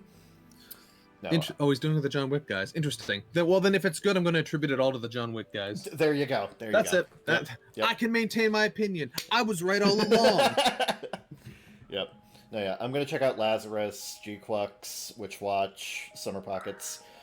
I'm gonna watch Your Forma because Katakawa is adapting a sci-fi light novel, and we almost never get these. I gotta support them when they happen. Yeah, gotta check that out. Katakawa, there's an audience for literally anything other than isekai slop. Make more of this. Please, for the love of God. I hope it's good. I've never heard of Geno Studio before, but I hope it's good. Yep. I am also going to be checking out where the fuck is it? There's a lot here. Yeah, the industry's imploding, don't you know? Yeah. There's also this new magical girl anime from Silverlink, Princess Session Orchestra. I'm gonna check that out. That looks pretty good, actually. Oh, cool. Yep. I think that's about it, actually. I think it's about it. Yeah. Yeah. It's a lighter season, but it'll do. It shall do for the time being. Light for me. Very heavy. Yes, Very heavy for me. Yeah. No, I was gonna say heavy for the industry. I was gonna say. Yeah. But no, yeah, that's about what I'm gonna be watching. Kind of light. I'm definitely gonna be finishing the Bet show at some point. Yeah. And then I might actually get. I might get around to rewatching fucking Death Note on that Blu-ray I've had for like 3 years now. Oh yeah. I do want to see that new remaster. Yeah. Maybe I'll do that. I don't know. We'll see. Yeah, with rewatching anime, I'm still going through Sonic X. I'm nearing the end of season 2. True. Yep. It's good. I like Sonic X in Japanese. Only in Japanese. Yeah. Every time you talk about Sonic X now, it's just in parentheses in Japanese. Yeah. I need to do the fucking SpongeBob thing of I wish I was hit by a flying ice cream truck and live. Yeah, JPN. Yeah. No, I do no. Trust me, dude. I'm a fucking Yu-Gi-Oh fan. I do the same thing. Yeah, no. I have to preface every single time I talk about Sonic X with in Japanese. Dub is that bad, huh? It's a 4Kids dub. Oh. Yeah. It's not just a 4Kids dub. It's the 4Kids dub. Yeah. It would be one of the more 4Kidsy of the 4Kidsian kind. Yeah, it is. Yeah, dude. The Japanese version has live and learn. I'm sorry. Like. I mean, there's that. Yeah. Oh yeah, that's some of the subtly annoying things about 4Kids is the fucking music replacements. Dude, it's so weird. Dude, there is a bunch of stuff in Sonic X that they include from the games that they actually cut out of the dub for like freaking censorship reasons. It's freaking stupid. I I find it really funny that fucking when Pokemon went from 4Kids to TPCI, everyone was like, "We're saved! We're saved! TCPI has freed us!" And they're like, I wouldn't say freed. The thing is, it actually got worse. I know. More like under new management. Dude, I think the soundtrack replacements will get even worse now. I think on average there's like one Japanese track per episode now in Pokemon. Dude, I saw that. This was years ago. I saw the fucking like comparison, the fucking Greninja battle clip, that one comparison. And I'm like, the way they replaced this fucking this epic music with like fucking dipshit ass generic stock fucking Kevin MacLeod piece of shit music. Sorry, Kevin MacLeod. I'm sorry you caught strays here, but it's true. You know, stock music, like stock library music. The way they have replaced it, you would think TPCI thinks all of America's youth are just allergic to steel guitars, and if they ever heard a steel guitar, they just can spontaneously combust. Yeah, the only what the fuck? The only good musical choice that they have ever made that TPCI has ever made in these fucking dubs was actually at the end of like Ash's whole like, you know, tenure as like for the final battle. In the Japanese version, they play Mezase Pokemon Master. They actually decided to do an equivalent for the American version and play the Pokemon theme. So at the very least, they did that. Yeah. Good job. Yeah, you did the bare minimum. I'm imagining a single dart in a bullseye zone, and then the camera zooms out, and you see like 5 billion darts hitting the wall around the dartboard. Yeah. It's like you got that. Good job. Good job. Yeah. You did it. No, dude. I didn't know they employed the same method that Family Guy does to make jokes. That's pretty exceptional. Pretty exceptional. Well, here's the real question: does Pokemon These have people an get Emmy? millions of dollars to throw darts at a board? First of all, it's the manatees, and you know this. Second of all, That's right. It's the manatees. look, a manatee is carrying a ball from the idea ball tank. Mexico, dishwashing, Mexico, lottery, Gary Coleman, a perfect Family Guy joke. I can see it now.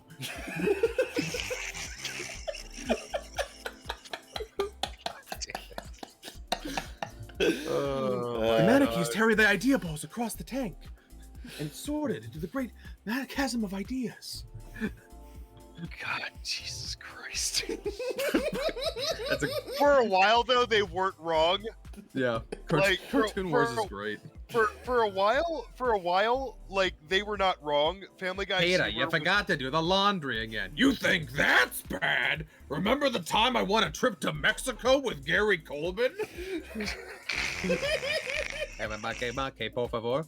What you talking about, Willis? What you talking about, Willis? And the problem is, for a while, that was a believable Family Guy joke because there were it's actually yeah. You know, it's amazing how the manatee joke hit at the exact right time where that was entirely relevant and correct. That was actually correct. Yeah, I feel like if they made that joke 5 years prior, doesn't work. If they made it 10 years after, like 5 years after, doesn't work. The right time they made it was the exact time they made it. Yep. Amazing. Anyway, I think that's gonna do it for first segment. I think that'll do. Yeah. Yep. Stay tuned.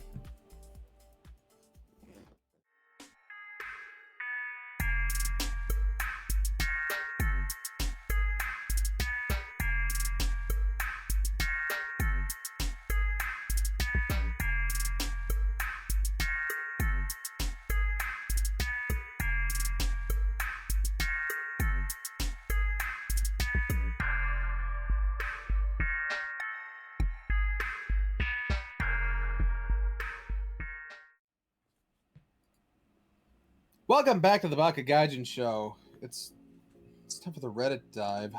Ooh, it's been a while. So, yeah, I was gonna say, let me get my goggles on real quick. Time to swan dive directly into the face of death. Question is, if you stare deeply if you stare deeply into Reddit, does Reddit stare back? Yeah, usually. I don't know how that feels. Large Tifu. Large Tifu. Okay. All right. Today I fucked up by making my girlfriend think I was cheating on her when I was actually planning a surprise party. Oh man. It actually happened. For the one time Sounds it like actually that bitch happened. fucked up by making assumptions, but you know, I'm just here. Let's find out. All right, this actually happened over the weekend. That's how it started. I'm still a bit shaken and relieved writing this. So my girlfriend 25F and I 26M have been together 3 years and wanted to do something really special for her birthday coming up.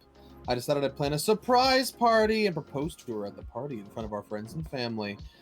Ring emoji. Ambitious, I know. The past few weeks I've been sneaking around organizing everything. I bought a ring, conspired with her best friend, even had secret calls with her parents to get their blessing. I was so excited and sure it would be an epic surprise. The fuck up began with all the secretive behavior this required. I'm sorry, I love the switch from I'm sure it's going to be an epic surprise. The fuck up began. I'm usually an open book, but suddenly I'm hiding my phone, texting people behind her back, making up lame excuses to duck out of the house. I need to run an errand, bye! I thought I was being slick to avoid spoiling the surprise, but in reality I was acting sketchy as hell. Her best friend, who was helping me plan, messaged me something like, "Can't wait to see you to go over the final details," a wink emoji, while my girlfriend was borrowing my phone to play a song. I snatched my phone back so fast and pretended it was a work message. Roll eye emoji. Mistake. Oh. At that point, I officially raised every suspicious red flag possible. I could feel her side-eyeing me the rest of the night. Over the next few days, I noticed my girlfriend getting quiet and anxious. I tried to play it off cool, but I was often rushing off to take calls from the party venue or whispering to her friend about party prep. She started asking me strange questions like, "Everything okay between us?" And I just nervously laughed it off, which only made her look at me guiltier. I was this close to the finish line and figured I would be fine once I pulled off the surprise if I could just avoid looking like a cheating jerk for 2 more days.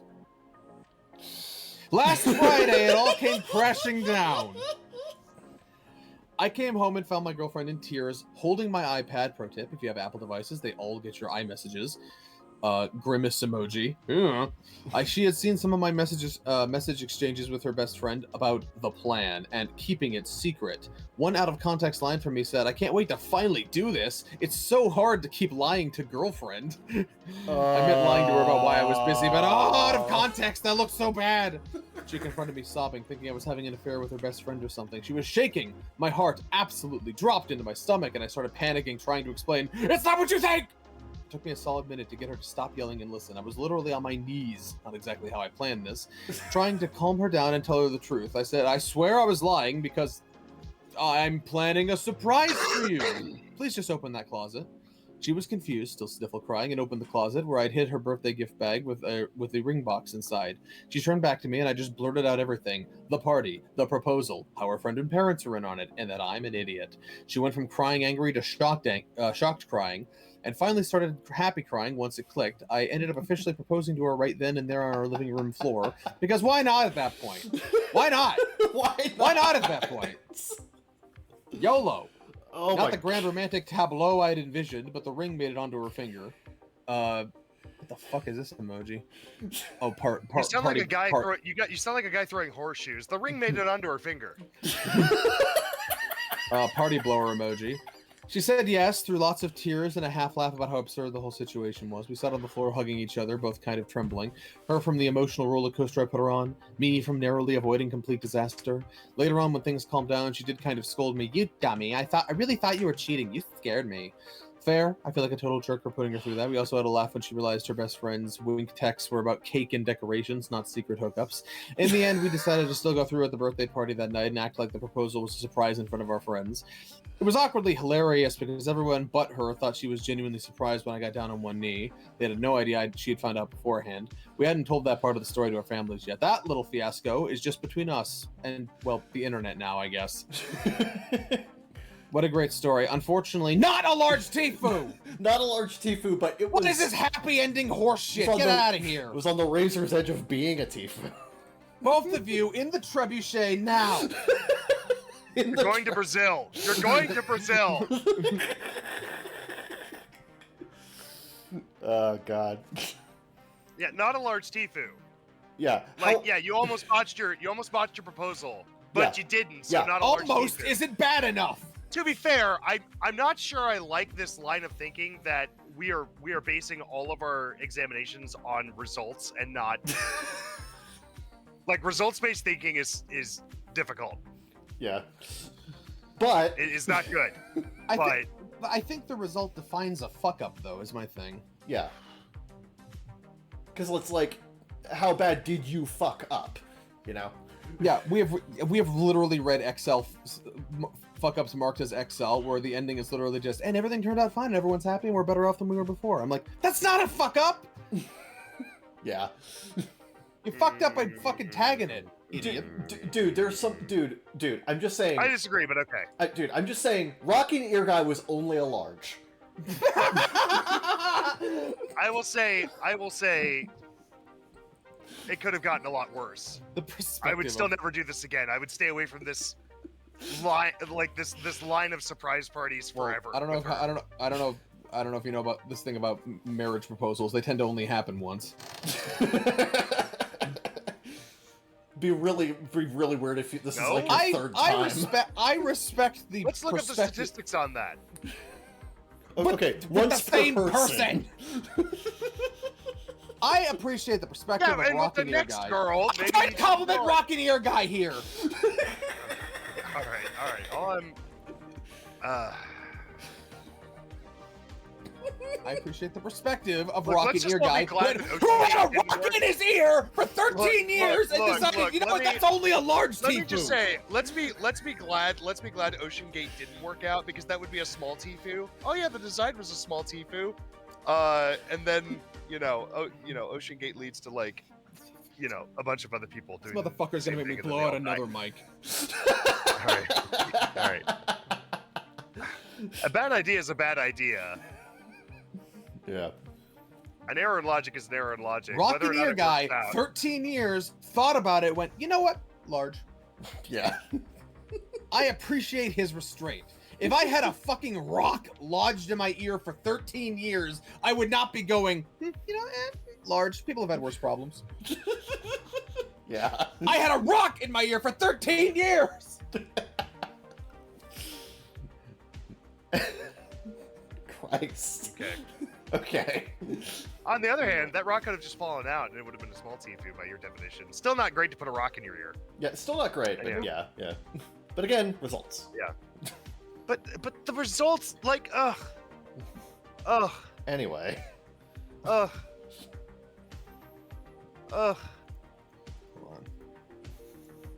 Kevin, read this one. Okay. Right. Okay. Am I the asshole for refusing to call my sister's baby by his full name? His legal name. So my 27M sister 30F recently had a baby, and she and her husband chose a very elaborate name for him. Think something like Maximilian Octavius Peregrine, not the actual name, but close enough. Okay, that's actually kind of awesome, but anyway, it's a This is our child, Yes, Sean, Maximilian Octavius Yeah, Peregrine. I'm sorry I didn't call your son Kishshot Acerola Heart Under Blade. The first of his name. The first of his name, Lord of the Seven Kingdoms and Protector of the Realm. Esquire. Yeah, Squire. It's a mouthful. Like- It's a mouthful. Fucking pissed off. It's a I'm mouthful. calling you Jeb now. Your name is Jeb. When Uncle Mike comes to your house, your nickname is Jeb. Please clap. Please clap.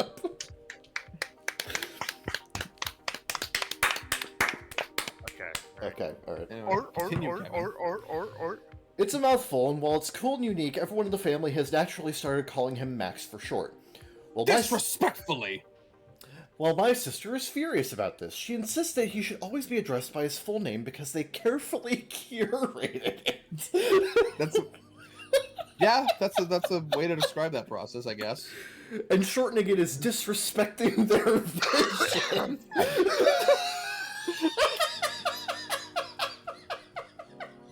Hey, I mean, she did make it, so you know. You say disrespecting your vision about, like, a story you're writing, a film you're producing, not a fucking child you sired. Hey, she birthed it. She molded it. Anyway, I thought she was joking at first, but she actually started correcting people mid-conversation. Me, "Aw, look at little Max." Her, "It's Maximilian Octavius Peregrine, please." I will thank you to address him by his full, legal, regal name. At first I tried to humor her, but it's getting exhausting. I told her that while I respect her choice, nicknames are a natural thing, and I don't think it's fair to police how everyone speaks, especially when everyone is defaulting to Max anyway. She told me I was being dismissive and erasing her son's identity. Oh, snap! Now she's making a big deal about how I refuse to honor with a U, British alert. Naturally. Oh God! The Really, fucking Kevin? Brit- You're surprised that Maximilian Octavius Go back. Peregrine's parents are British? Go back. Yes, this is our son, his lordship Maximilian Octavius Peregrine. You shall honor his name. He is the heir apparent of our household estate. Yes, Mike. I hope this kid's future royal wedding gets crashed out by a fucking terrorist attack. Good lord. I hope we have to kill him in the race wars. And apparently she even... For the record, I didn't say that or prompt him to say that. So you can take away the allegations. Thank you. This makes me the only one not racist on the podcast at current. Anyway. And apparently she's even considering limiting contact between me and my nephew if I can't respect her wishes. My parents think she's overreacting, but some of her friends have sided with her, saying that parents deserve to have their child's name used as intended. So am I the asshole for refusing to use my nephew's full name all the time? Why don't you ask the nephew? Yeah. Yeah. Yeah. Yeah, what's your newborn nephew's idea on this? What do you want to be called? What do you want? Baka it is! What do you he has want? decreed! What do you want to be called? And he just I shit just his want to pants. come into this party, and when she tries to correct me, Yeah. Are you the asshole? like I just want to crash this party and be like, and when she tries to correct me, I'll be like, you gave your son a retarded name. Yeah. Excuse you, it's Maximilian Octavius Peregrine. Christ. Yeah, I think the real It's problem like- here is she's treating her son like an art project and not like a person. Yeah. Yeah. This is typical. This is typical. My son is a showpiece, not a person. The parent syndrome. That's gonna get real complicated by the time he's like, I don't know, 5. Yeah. She's gonna have additional children for the sole sake of like giving them more ridiculous names to showcase at parties. Oh god, yeah. And the She's kids, got, well, it's world building. She's got a complete, like, the family tree. and like the thing Got is, all planned out. the kid's gonna end up wanting a nickname later in life anyway because his name's so fucking stupid and long. So like, this is just getting it out of the way early. Like, ugh. Jesus Christ. Do you think she's gonna do when he makes her mad? Do you think she's gonna do the opposite of the Judy Neutron thing and address him by his nickname instead? Like when she doesn't call him Maximilian Octavius Peregrine, you know shit is real. Max? Oh fuck. Oh damn it! His friends are just like, what's the big deal? You don't understand, man. Oh, Maximilian Octavius Peregrine. First of his household. No, yeah, not the asshole. Not the asshole. Non-picker-upper of trash. Yeah, not the asshole. I'm gonna go on that. Well, I don't know yet because the kid can't decide for himself yet. I mean, this is I don't know how also he true. feels. I don't know how he feels about this. It's unknown. I'm gonna give this a pending. Pending in 3.5 years. Come back to me when the kid attains sentience, and we'll talk.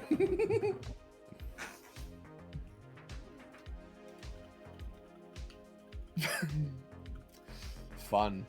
Yep. Maximilian, we'd like to have you on the podcast in 10 years. Yeah, no, absolutely. Oh, You think we absolutely. wouldn't roll out the red carpet for Maximilian Octavius Peregrine, first of his name, Esquire, Lord of all his Lord- domain? Lord of the Seven Kingdoms and Protector of the Realm. Yes. Exactly. We would be honored. Mother of Dragons. Mhm. Somehow.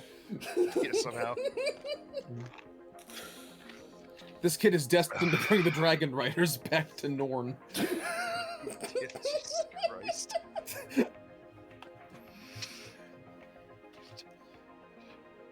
Oh my god. All If he right. doesn't grow up to like form a pencil mustache and like wear a monocle, I'm going to be very, very upset with his life choices. Am I the asshole for calling a 10-year-old a little shit goblin? My wife and I Automatically, no, fuck them kids. Anyway, My go wife and I walked by this kid playing in his front yard. What I assume would be was his cat. He then picks cat up by its tail and just looks at it while the thing screeches bloody murder. So I yell at him and say basically, "Hey, don't do that, you little shit goblin." The kid just started and drops the cat and runs inside crying. My wife thinks it's never a good idea to call a kid a shit goblin. I tend to agree, but I think this one deserved it. No, yeah, he's a little shit goblin. Yeah, that's a little shit goblin, not the asshole. That was very easy. Read another one. I like we're good. We're good. Read another one. That was too short. Okay. Cool.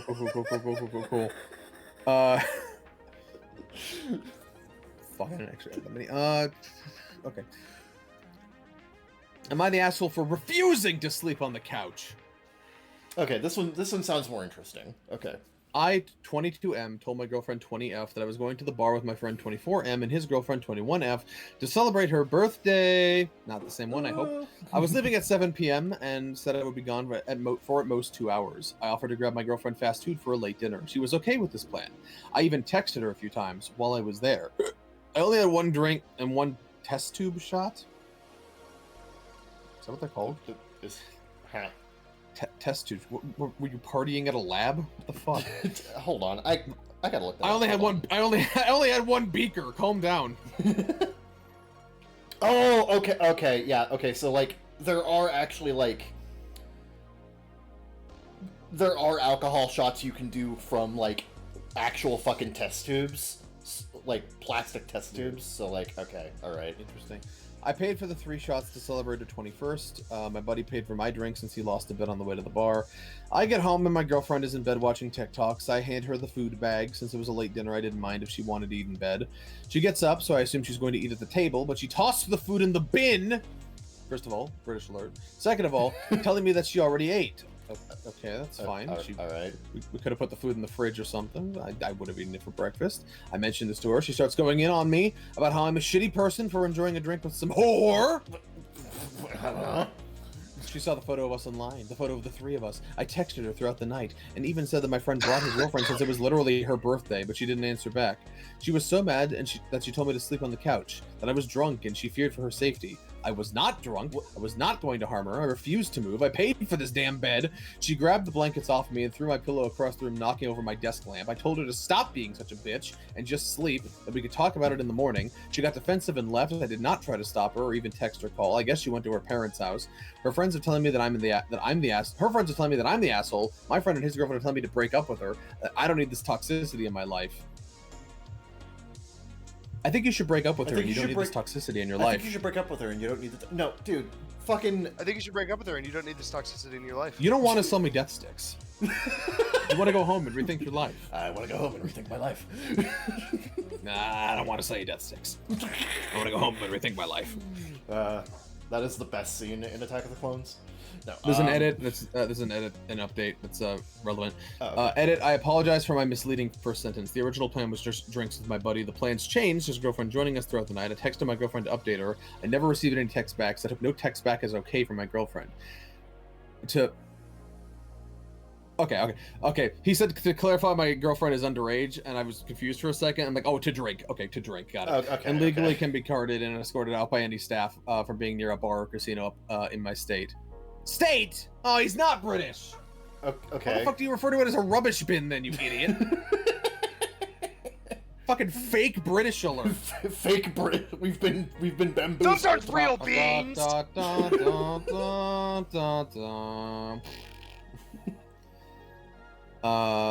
And then update. I've been texting a few of her friends to clarify what was being said. That made me an asshole. My girlfriend told them that I hit her in a drunken rage. Oh no. I feel sick by this. A few believe me, but because they are her friend, they have to be there for her. Thankfully, she doesn't have a key. Her friends that believe me are coming over to pack her belongings. I'm cutting all ties with her. I don't know. I guess all I can say is I wish her the best. Yeah.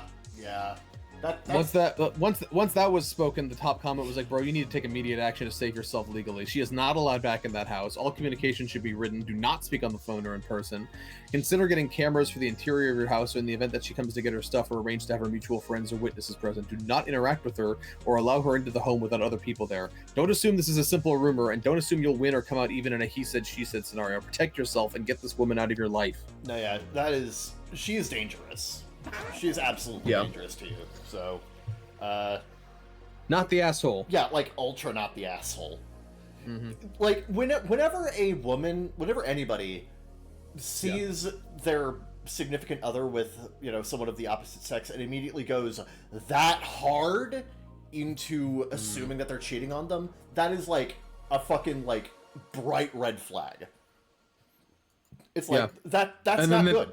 And then the next day the narrative shifts to actually he was drunk and was beating me. Yeah, no, like at that point it's like not great. You're done. Not like, great. That is a deal breaker. That's like you're done at that point with as far as I'm concerned. Like fuck no, I'm not playing those games. And you shouldn't either. It's true. No, yeah, like ultra not the asshole. I concur. Yes.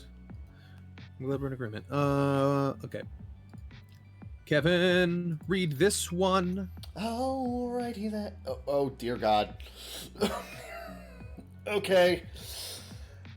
Am I the asshole for using a white sperm donor as an Indian couple because we wanted to give our child a better life? Okay, this is going to be complicated. My husband and I have a 10-year-old son that was conceived via sperm donor. We tried to keep this a secret for as long as we could, but our families know. When we tried... Wait a minute. That kid's too white to be yours. Took him 10 years to put together. Wait a minute. Yeah. Wait a minute. That kid is not melanining. Something's fishy here. The melanin don't add up. This must be the work of white sperm donors. 2 Indian people with a light-skinned child. This must be the work of white sperm donors. Thank you. I had to. Thank you. Jesus fucking Christ. God damn it. I'm out. Okay, when we tried to... God damn it. When we tried to conceive, we found out that my husband couldn't naturally conceive. We decided to go the donor route, and when visiting family in Europe, we decided to conceive using a white donor there. We are from a good caste in India, but as any Indian knows, there are many advantages to being light-skinned and tall. We chose a 6'4", fair-skinned European man as our child's father. He's well-educated and handsome, but has brown hair and eyes. We didn't want to risk our child having a different hair or eye color and not fitting in. My husband was the one who suggested this and picked the donor. When our child was born, my husband's family insisted I must have cheated and we had to come clean. Coming to now, our son is 10 years old. He's doing very well in school. He is a smart and handsome child. He is the tallest boy in his class and is so light-skinned he almost looks like a white American boy, and all the girls swoon over him. Oh. Still, he is a good boy who focuses on his studies. My sister's son is in the same class and he is very jealous of my son. My sister has recently taken to shaming us for using a donor to make our son's life better. I think if she was in the same position, she would have done the same thing. Am I the asshole? I'd really like to hear from other Indians living in either India or abroad. Okay, so I'm not Indian, obviously, but from what I know about India and their caste system and just in general, this is actually as fucked up as it sounds. It sounds like a sensible thing to do. Considering everything, I actually do understand. You wanted to give the kid a better life, and it sounds like you did. Yeah, dude, your kid's a fucking pussy magnet, so like... Apparently so, There yes. you go. I would absolutely say not the asshole. If anything, I completely understand the decision that they made. Again, like with the caste system and how, like, people are perceived over there, it just makes sense. No, yeah, people in the comments are criticizing values, the caste system, whatever, and that's all true and probably right. But That's the world he lives in. Like, you know, we all navigate the environments we find ourselves in. Yeah, it's like the kid and these parents didn't ask to be born into this system, and it's something that they can't really help themselves with. So it's like they have to do what they can for their child. Yeah. And honestly, considering that they had to go the route of a sperm donor, I think like it's working. It's working. So yeah.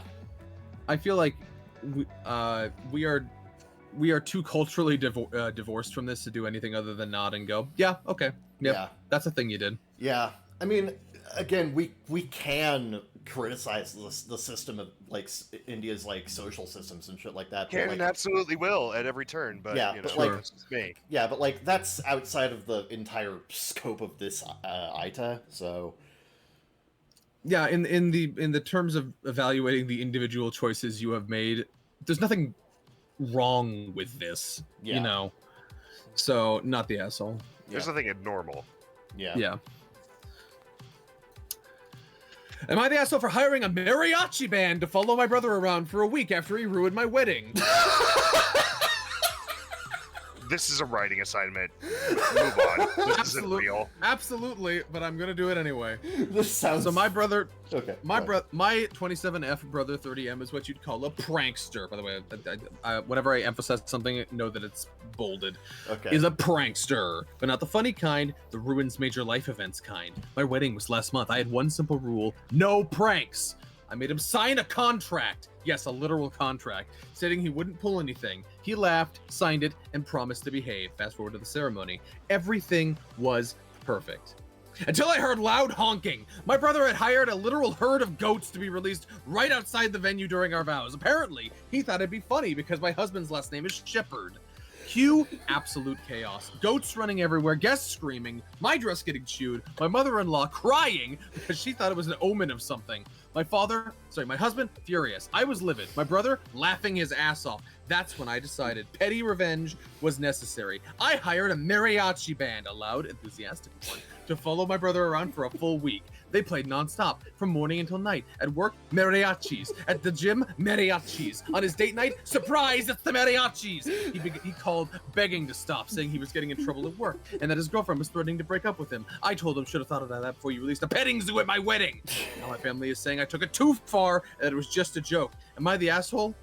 This is ChatGPT. This is 1000% This is not real. Chat. This is not fucking real. Absolutely not. I No, recognize- pseudo mariachi bands are unthinking, unfeeling monsters that will just do whatever the bidding of and ruin someone else's life at the bidding of ruining a date night. Like of all things, at the behest of whoever paid them $20. You summon the mariachi band. Yeah, you obviously you cut your finger, you draw the sigil in the sand or whatever, and you summon the mariachi band to do your bidding. Right. Unlimited Moroccan works. They start speaking. Yeah, they start singing in backward Spanish to you. God, dude, okay, God, yeah, no, this is fucking fake. It's really funny. No, I can tell just from the way it's written. This is Chatsworth. Chatsworth wrote this. Chatsworth gifting, how could you? Cool AI prompt, bro. Mm-hmm. Please write an ITA. About a mariachi band. Thank you.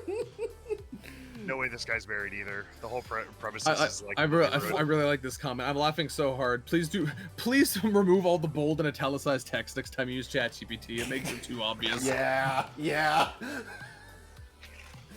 Also, my other tip: remove colons. Yeah. No one in the fucking history of ITA has ever fucking used colons unironically mid description. Mid description, yeah. Our average ITA poster is barely literate. Most of them just type run-on sentences for like 8 I'm convinced minutes. most of them use swipe on their phone. Oh, most of them mostly do. Most of them probably do. Yeah. Mm-hmm. Yeah. Especially with how many freaking like typos we get. Oh yeah. Yeah. Oh yeah. No. Oh yeah. Not only are you not the asshole or the asshole, you're not real. Yes, my verdict is you don't exist. You're not in this episode. You've been decanonized from BGS lore. You have been decanonized from the lore. Oh, that sucks. I really like the idea of summoning a mariachi band.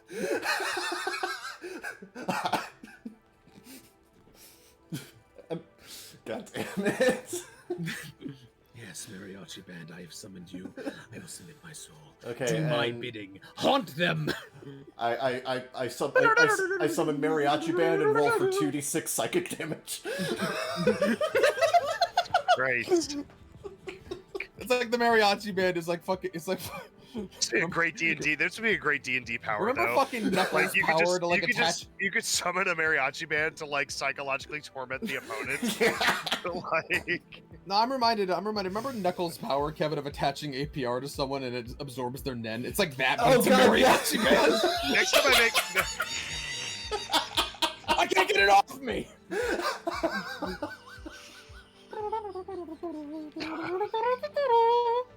Jesus fucking Christ. Elderly black man, you have to help me break this curse. Bestow upon me your wisdom. I can't sleep, damn it. It sounds like the kind of curse Madame Zeroni would place on a family Yes! for not carrying her up the mountain. Yeah. You will be cursed to hear mariachi music at every opportunity. No! No! No! No! Yeah, just imagine young Shia LaBeouf just hearing Mexican music in the background. No. Yeah. Sarah, make it stop! Kevin, please take clips of Shia LaBeouf running in any movie he's ever ran in and just put mariachi music in the background, please. Thank you. Okay, alright, we'll do. And then do it to Mark Wahlberg because he deserves it. What? No! Okay. Wow. Damn it. I used to know this guy, but they got him. The mariachis got him. Mariachi's got him. Liked What him do you mean too. they got him? What do you mean they got him? It's a shame. I liked him too. He ruined my wedding, but I still like the guy. Kevin, I sent you one. Okay. Okay. How do we top that? We're done. Like, anyway, go ahead. Do one more. I'll read this. I have one more too. But yeah. Okay, alright. Am I the asshole for wanting to break up with my fiance after finding out how extreme Catholic his parents are? Extreme Catholicism! Ranked competitive Catholicism. Oh, it exists. Yep. I, 24F, have been with my fiance, 25M, for 4 years. When we first met, I knew he had been raised Catholic, but he never really talked about his beliefs. He always told me that he wasn't that religious, or whatever that means, but I basically assumed it wasn't a big part of his life. I'm an atheist, which he also knew, and it was never an issue. I guess I tried to ignore it in the back of my mind since I liked him so much, but the issue came to light when we got engaged. Oh yeah. I've been laughing so hard at that fucking Time mariachi. to meet the fuckers. I need to drink water, hold on. My mouth is also dry. God, I laughed so fucking hard at that mariachi bit. I swear to God. Anyway, for background info, he has 3 older siblings, and all of them had Catholic weddings. When his parents asked him about our wedding plans, I told them I wanted it on a beach. They looked mad and asked why not in a church. Inna spelled I-N-N-A. In a church. Yeah. But I said it won't be a religious ceremony. I didn't want to fight, but I had to tell the truth. But his parents legit just freaked out, said that it absolutely had to be a Catholic wedding, and it even implied that I should convert. Oh dear. That was not an implication, my friend. That was a court order. Yeah. My fiance tried to calm them down, but he never firmly told them no. He just said we'd figure something out. Yep, yep. Yep. I thought we'd move... I've seen this before. Yep. I thought we'd moved past it, but over time, his parents started treating me differently. At first, they were just cold, but then they started making passive-aggressive comments about morality, the sanctity of marriage, and even suggested we shouldn't have kids if I wasn't going to raise them Catholic. It became obvious they really hated me for being an atheist or just not being Catholic. My fiancé also never called them out directly. He'd just say things like, "That's just how they are," or "They don't mean it like that." They mean it like that. They mean it like that. The final straw came when his mom told me she was praying for me to see the light and repent. Mhm. I told my fiance I was sick of the way they treated me, and he just said I needed to give them time. I realized he was never going to actually stand up to them. So now, I'm questioning everything. I love my fiance, but I don't want to spend my life dealing with in-laws who hate me, and I'm starting to think he's a lot more religious than he lets on. Would I be the asshole for ending things over this? I'm worried he was planning on slowly converting me. I know it sounds awful, and I don't think it's something he'd do, but he knows his parents are like this, and what his siblings' weddings were like, so what did he expect? He doesn't have to be deeply religious. He just has to be a mama's boy who doesn't stand up to his parents. That's all it takes. I think that's really what it comes down to. I think he's just an extreme. He may not be actively trying to convert you, but his family absolutely is and will. Yes, yeah. If you don't want that in your life, get out now. Yeah, I would say you would not be the asshole in this situation if you did that. This is the save your soul sect of Catholicism you ever run into. Yeah, and that is not. And if you really do not want to deal with that shit, I do suggest getting out now. Like, I understand you love the guy, but if you can't deal with his family and them doing this to you, then you. And he refuses to put his foot down on that. That's the big thing. Yeah, that's the big thing here. Mhm. If he refuses to defend you and refuses to put his foot down in front of his family, then like. That's So not you're never going to be a priority. Yeah, Yeah. Exactly. That's not a good sign for a healthy relationship. I mean, I think already at this stage, he has made it quite clear that he prioritizes his family's wishes over yours. So, I'd say that's probably your best option here. Yeah, I'd say not the asshole. Not the asshole. No. One more for the road. All right. Am I the asshole for not waking up when my girlfriend fell down the stairs? No, what she should do is hire a mariachi band to follow the family That's around. Now we're talking. Am I the asshole for not waking up when my girlfriend fell down the stairs? I don't know why, but I'm imagining her doing it the same way as the Family Guy gag, where it's like, Funny. Yep. So me, 29M, and my girlfriend, 23F, have been dating for nearly 2 years, living together for about a year. We have a really happy relationship, and while we sometimes bicker like any other couple, we've never had the dramatic arguments or drama. Until now. For some context, my girlfriend has a chronic illness and has suffered from it since she was 17. I'm not going to go into detail, but the main points are that she's constantly in physical pain, usually manifesting as headaches, but could be joint pain, etc. And she often faints or falls unconscious at random times, usually without any warning. Because of this, she doesn't work. Last night, I was really tired because I work a full-time physical job, and I went to bed early. I can only sleep with audiobooks, but my girlfriend prefers silence, so I put in my earphones. I was completely out. At some point, my girlfriend woke up in the middle of the night and went to go pee. How our house is laid out, there's our room, then the stairs, then the bathroom in a straight line.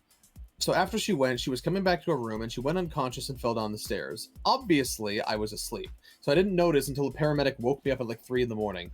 Apparently, my girlfriend tried calling for me because she couldn't move her back, but I couldn't hear her. So she banged on the wall to our neighbor's house. They heard her calling and phoned an ambulance. We went to A&E and got back this morning. My girlfriend is super pissed at me and isn't really talking to me. I asked what was wrong and she said she doesn't feel safe, asking what would have happened if the neighbor hadn't heard her. I got pissed off too because what did she want me to do? I was asleep. She said it like I didn't take her physical safety seriously enough, and I think that's bullshit. I was super tired from actually working, and if I didn't care about her safety, I wouldn't have gone to the hospital with her. She was completely fine, by the way, so not much for being able... so much for not being able to move her back. She's insisting that I'm the asshole, but she's the one who messed up my sleep schedule and embarrassed me in front of the neighbors. I thought it was still worth getting some outside perspective, though. I mean, yeah, you were fucking asleep. There's not really anything you could have done about it. If you woke up, you woke up. If you didn't, you didn't. One edit for clarity. A few comments are saying how my girlfriend should have an emergency necklace. She does. In her defense, she pressed and it just didn't work. We're not sure what went wrong with it. It might have been broken for weeks, but she hasn't had to use it in a long time. We have been given a new one. That part wasn't her fault. She just isn't just irresponsible. Okay, it's entirely possible it might have broken in the fall. This is because a lot of people were commenting if she's that much of a fall risk, she needs an Apple Watch or some kind of smart fucking thing. You know, some kind of life alert bullshit. Yeah. I've fallen and I can't get up. No, yeah, like, again, I don't think you're the asshole here. You didn't wake up. There's not really something you could have done about that. Here's the thing. I don't think he's the asshole, because obviously he can't. If he's dead fucking asleep and has fucking earphones in, like, he's not gonna hear her. Obviously, that's not his fault. But there's a lot of hidden resentment in this post. There's a lot of little comments here that make me think that he's resentment towards his girlfriend is building, and that's not good. Yeah, that's not a good sign. So he's not the asshole in this specific situation. I'm uncertain as to the viability of this relationship. Yeah, it's very questionable if there's like if this is a good relationship or not, or if it could like. I think lifestyle wise or whatever, you may not be compatible. Maybe. Yeah. So yeah, it is a perspective to consider. Yeah. Not the asshole, but watch out. Yeah. Watch out. Ooh, watch out. Okay. Anyway, enough of that. Time for the lightning round. All right. The lightning round is where we're going to unpopular opinion. Has some unpopular opinions that may be popular, maybe not popular. Maybe we agree, maybe we disagree. Maybe you agree, maybe you don't agree. I don't know. Fucking, I'm adding on more shit to it. You can't stop me. It's time for the lightning round. Let's go. Unpopular opinion. People saying money doesn't bring happiness. That's a lie. Money doesn't bring happiness directly, but it sure makes happiness easier. Yeah, it makes happiness more attainable for a lot of people. So like, it's a yes but no situation. People are generally happier when they aren't as stressed, and one of the biggest causes of stress is not having enough motherfucking money. So there you go. Yeah, just being like financially stable is a pretty big source of happiness for a lot of people. So I would say, yeah. Okay. Unpopular opinion. It's actually good when customers stack their own plates. I worked in hospitality for years in various roles. I've always heard other servers complain when customers stack their plates wrong, and I've had people saying I'm eating with suggest that we don't stack our plates to be more helpful. This makes no sense to me. I've never seen people stack their own plates badly. They certainly do it better than some front of house staff stacking the dirties in the KP room. If I could just swing by your table and pick up your stack and leave, that's amazing. I don't want to spend time hovering over your table, flicking food around and dropping cutlery as I stack your plates. Please stack your plates for your servers and tuck in your chairs when you leave as well. It depends. Some people stack them. Here's the thing: stacking them well, yes, absolutely helpful. Stacking them poorly is more work. It is, and a most pain in people, the dick, yeah. Most people don't bother, scraping the food off taking the cutlery off and putting it in a separate little pile or whatever. Like they'll just like stack everything exactly as is, and that's not helpful. That's more work. Yeah. So that's where that stigma comes from. Yeah.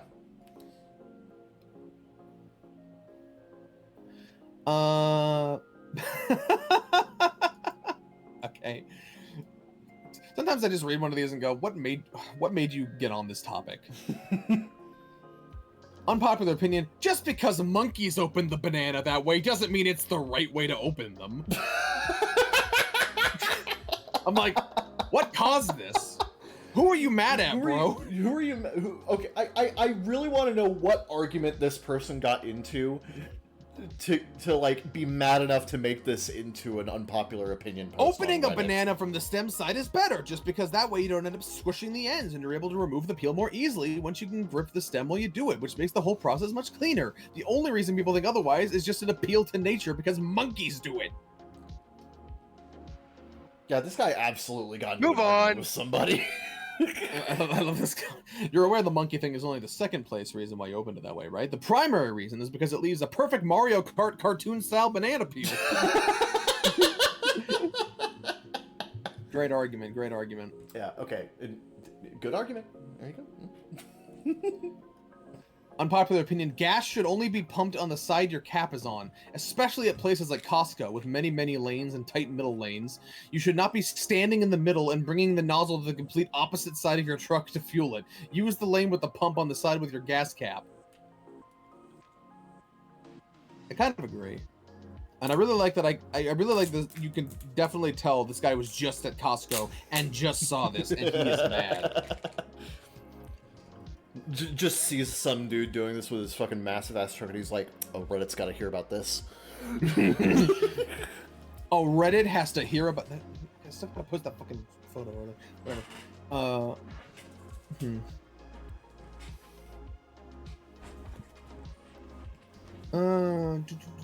I mean, it just makes more sense to do it on the same side as your gas cap. Like, it just makes more sense. Yes, it does. I'm just annoyed because Reddit, the fucking ellipses, save used to be at the top, and now follow post is at the top, and I keep following post. I'm like, no, I don't want to follow post. I want to save.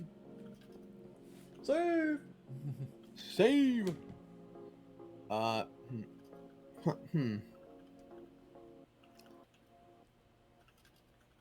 Unpopular opinion: microwaving fruit is the way to go. People hate on the idea of things being microwaved, bananas, apples, not because it tastes bad, but because they've taught just not to hate anything weird.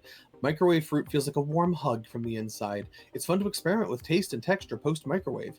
Berries turn into hot juice bursts. Bananas taste like dessert. Apples turn soft. Add some water to the bottom of the plate for extra mush. Drizzle some honey on top of dessert. Sprinkle cinnamon for a dash of spice. I just love microwave fruit. I think it's the superior way of eating fruit. I'm gonna kill this man. I mean, I'm gonna kill. No, not a man. A fucking donkey. okay. Go off. No, you don't. You don't microwave food like that. You don't. Okay. Okay. You just. You But if take consider fresh fruit and you fucking ruin it but if it's by like a microwaving it. warm hug. And the adding water comment. What's the enemy of flavor? The enemy of flavor is water. You dilute everything. And sprinkling a little bit of sugar or cinnamon is not going to save the baby diarrhea you just produced in your microwave. I hope you eat shit and die. Have a nice day. Okay. All right. Anyway. Okay, I guess we found out we don't agree. All right. Well. Wow. There we go. Okay, wow. A lot of shit and die. Anyway. Sure.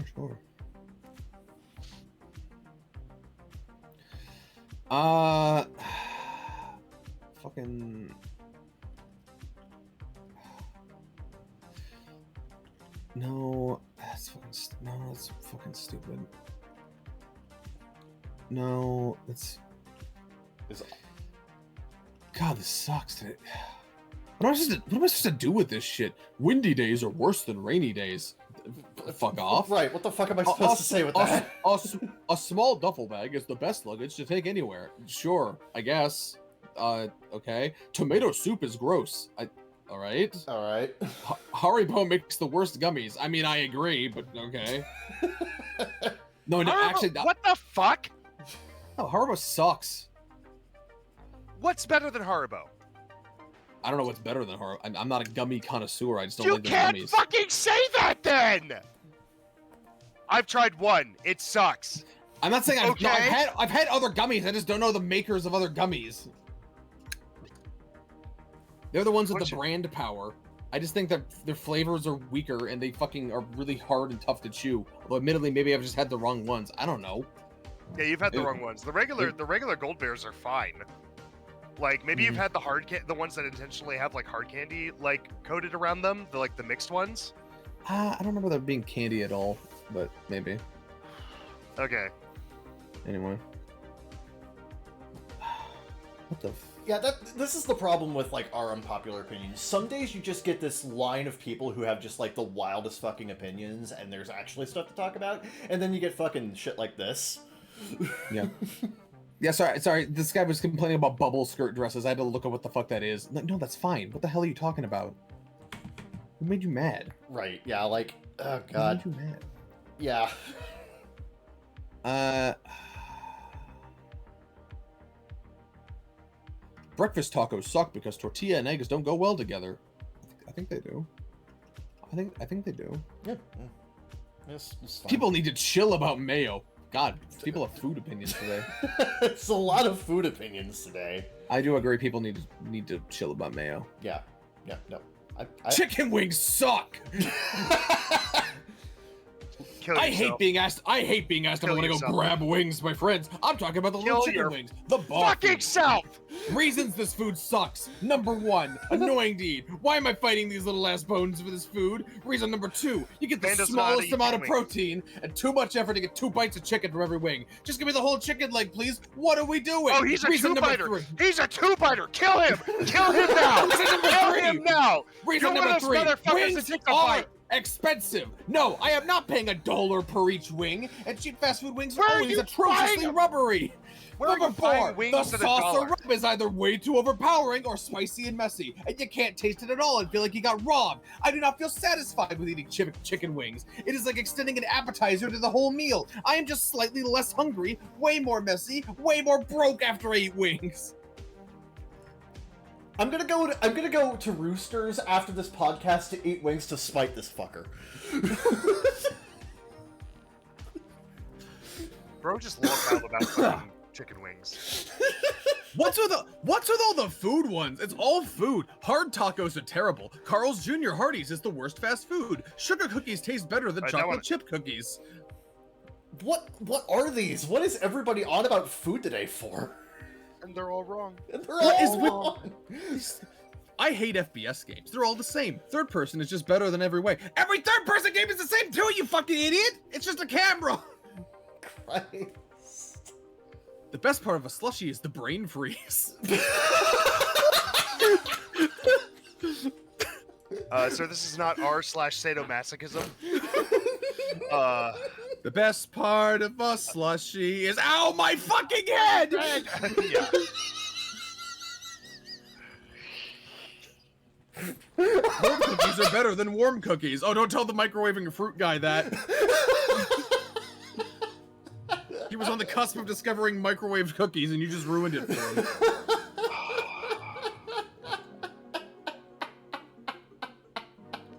Strawberries with savory flavors are better than strawberries on desserts. I'm eating a salad with strawberries. I realize I don't like strawberries alone or in desserts, but add in some balsamic vinegar and goat cheese. Perfect! I'm not a salad guy. Maybe he's onto something. I don't know. I haven't tried it. I wouldn't know. Well, we haven't tried microwaving fruit either, but apparently we're against that. I don't fucking... Jesus Christ. Jordans are terrible shoes. Tanning is fine. Severance is kind of boring. There is nothing wrong with driving below the speed limit, even by a significant fraction. Oh, I'd hate to be behind you. Oh, God. Oh, God. You get honked at all the time, don't you? You're just tired of getting honked at, aren't you? Tom Cochrane's Life as a Highway is the better version than Rascal Flatts. Rascal Flatts' version is only popular amongst the younger generations because of fucking cars. Tom Cochrane's version also has a better harmonica solo. I would see why some like the Rascal Flatts version because of nostalgia and how well it worked in the movie Cars. In the movie Cars? In the movie Cars. Disney Pixar's Cars, starring Rascal Flatts.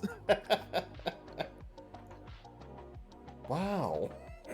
Alfredo doesn't belong with fettuccine at all. It's a what? It's literally made for each other. Good fucking God. Bananas taste better when they have brown spots. Oh God. Okay. All right. My brain cells are dying. I think we're done here. I'm done. I can't handle any more of these fucking people. Milk does not belong in scrambled eggs. What the fuck? You're right, it doesn't. You use heavy cream, you fucking charlatan. Get off these foods before this chef has a fucking aneurysm. Nutella on bread and toast is actually gross. That's it, I'm out of the food industry. None of you deserve food. Fucking leftover salad already mixed with the dressing is better than fresh salad.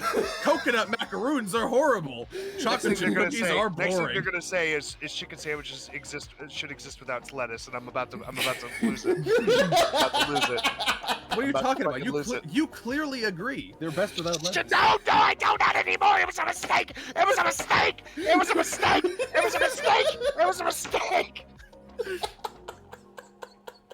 Thank you and I have never lived it down.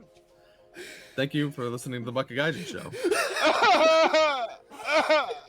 If you want to be part of the show, you can email us at bakagaijinshow@gmail.com. Follow us at ZekeFreak, at CCharmanderK, at JirarXD. Subscribe for more things. Yeah, subscribe for more content. Please check out the Killer Connect vertical slice if you're interested in visual novels. We'll see you next time. And also, Freak out. And also follow at Killer Connect on both Twitter and Blue Sky. That's true. Thank you. Look at you marketing. Hey, you little marketeer. We'll see you next episode. Zeke Freak out. Ciao for now. They tell me that I'm never gonna make it. They want me to do something that could make sense. They hate when I keep dreaming I'll be famous, but I don't give a fuck, I'ma keep chasing. I got all this potential that's deep inside of me, but they hate when you're successful cause they try to be. They sit there being judgmental because you're trying things, and they just want you to settle and do the right thing. So get a good job, don't slack off. Wake up every morning, make a good impression on your boss. Don't do anything that I wouldn't do, and when you're making money, make sure you don't spend it too soon. Fuck that, I'll do what I wanna do. I got a different path from everyone, and that includes